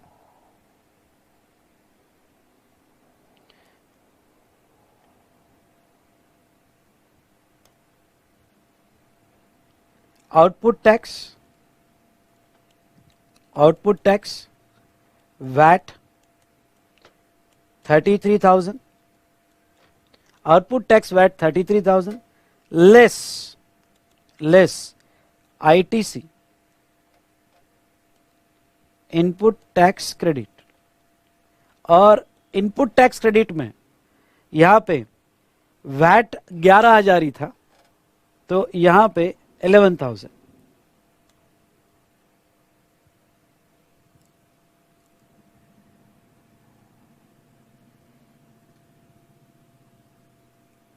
ये 11,000, यानी net VAT payable, net VAT payable, और वो कितना हुआ? 22,000। नेट वैट पेएबल आपका 22,000। पहले बताओ ये समझा या नहीं समझा? सेट ऑफ कंसेप्ट इंडिया में 2000 पहले के पहले भी था, लेकिन सेट ऑफ सेंट्रल का सेंट्रल में मिलता था और स्टेट का स्टेट में मिलता था, सेंट्रल का सेंट्रल में मिलता था और स्टेट का स्टेट में मिलता था। यानी ये मैन्युफैक्चरर को एक्साइज जो है वो पे करना है 12,500 और वैट पे करना है 22,000।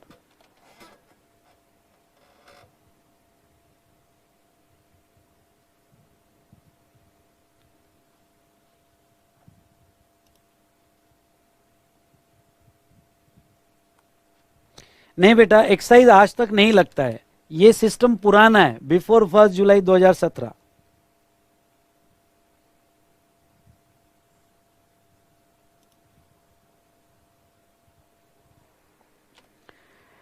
तो सर्विस टैक्स सेंट्रल है, एक्साइज सेंट्रल है, मेरे परचेस पे 2 सेंट्रल टैक्स लगे हैं, मेरा आउटपुट में एक्साइज सेंट्रल है।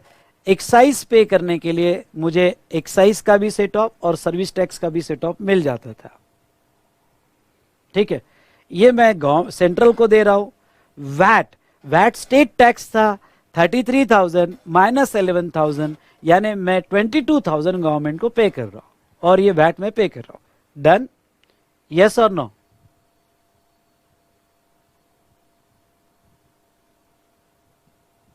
ठीक है, चलिए, अगर आपने ये लिख लिया है, रिमेनिंग हम देखेंगे ब्रेक के बाद। ठीक है, जब भी मैं ब्रेक के बाद कहूं तो यहां पे मतलब नेक्स्ट सेशन में थोड़ा आज कॉन्सेप्ट को घर पे पढ़ो, वैट का सिस्टम समझो।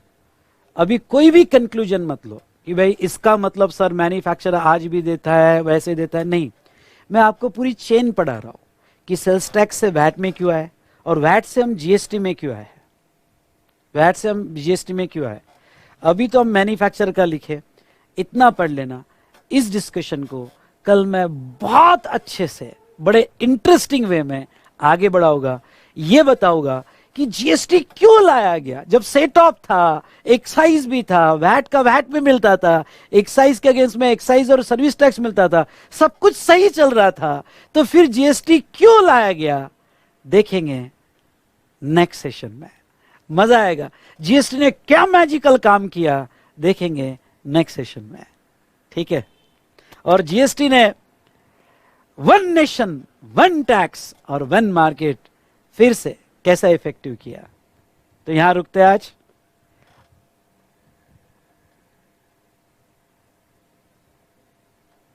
हाँ, उसमें वैल्यू एडिशन है ना बेटा।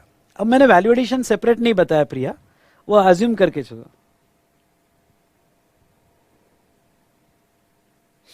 कि वैल्यू एडिशन करके 3 लाख रुपए। बेटा वैट जो आया, 2 थे सिस्टम पहले, सेनवैट और वैट। सेनवैट मतलब एक्साइज वाला वैट और वैट मतलब सेल्स टैक्स वाला वैट। अभी तो जीएसटी एक्ट चालू भी नहीं हुआ बेटा, आगे आगे देखो होता है क्या।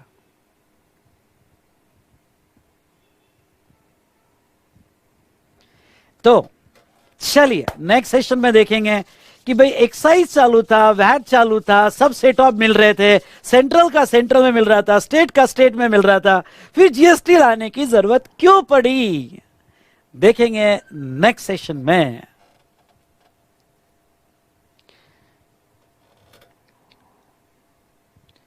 नेहा बेटा तुम्हारा ऑर्डर आईडी दे दो, मैं लिख लेता हूं। इंट्रा स्टेट में बेटा सी जीएसटी सेंट्रल को देता है, एस जीएसटी स्टेट को देता है, वो आधा आधा देता है। नेहा तुम्हारा ऑर्डर आईडी क्या है?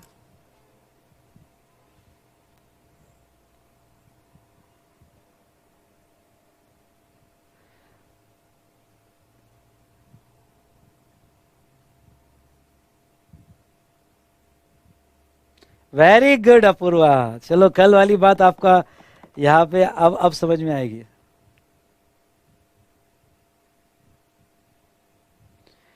सही, तुम्हारा ऑर्डर आईडी दो,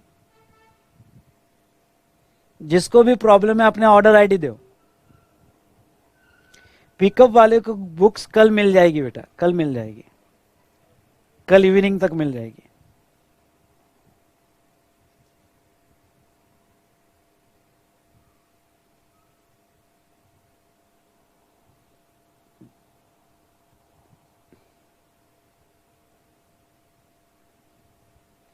वी स्मार्ट की लाइव स्ट्रीमिंग कैसे अटेंड करनी है वो मैं कल बताऊंगा, कल बताऊंगा।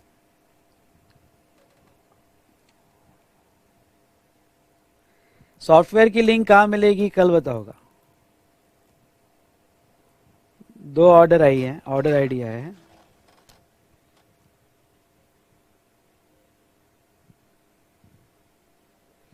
पर बेटा कल आपको फोन कितने बजे करना है, क्योंकि आप जब भी फोन आता है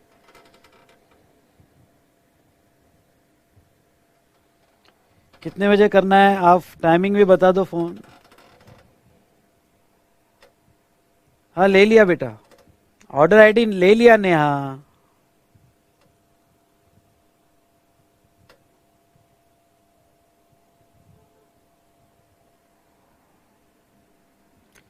संडे का सेशन कैसे होगा कल बताओगा।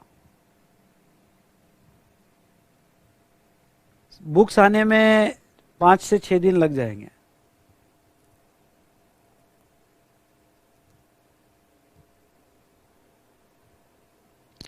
बुक्स क्यों परचेस करना है बेटा, आपने कोर्स बाय किया होगा तो बुक्स तो वैसे ही आ जाएगी।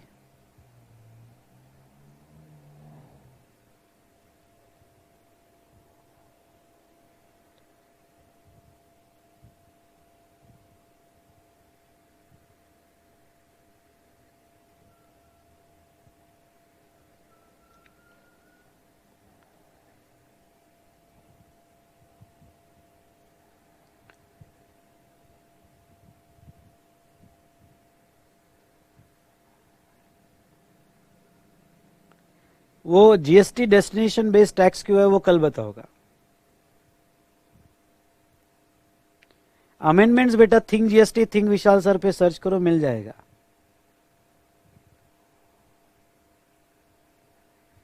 ऐसा नहीं होगा ना बेटा, दो भाई है तो आपको दो पेन ड्राइव खरीदने पड़ेंगे, ऐसी बुक्स नहीं मिलती है।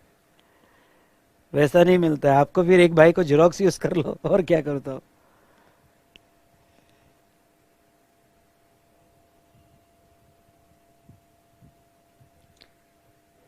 वन 62282।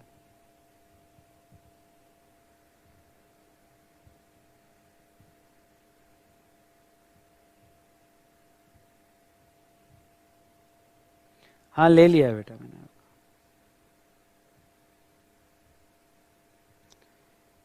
धार्मिक ऑर्डर आईडी नहीं मिली है, फिर आप कस्टमर केयर पे कॉल करो बेटा।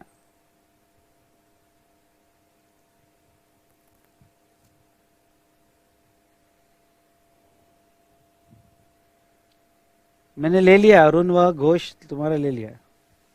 चलो नेक्स्ट कल के सेशन में मिलते हैं, कल के सेशन में कंटिन्यू करेंगे आगे का डिस्कशन।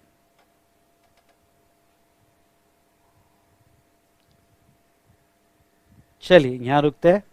ओके सो बाय बच्चों।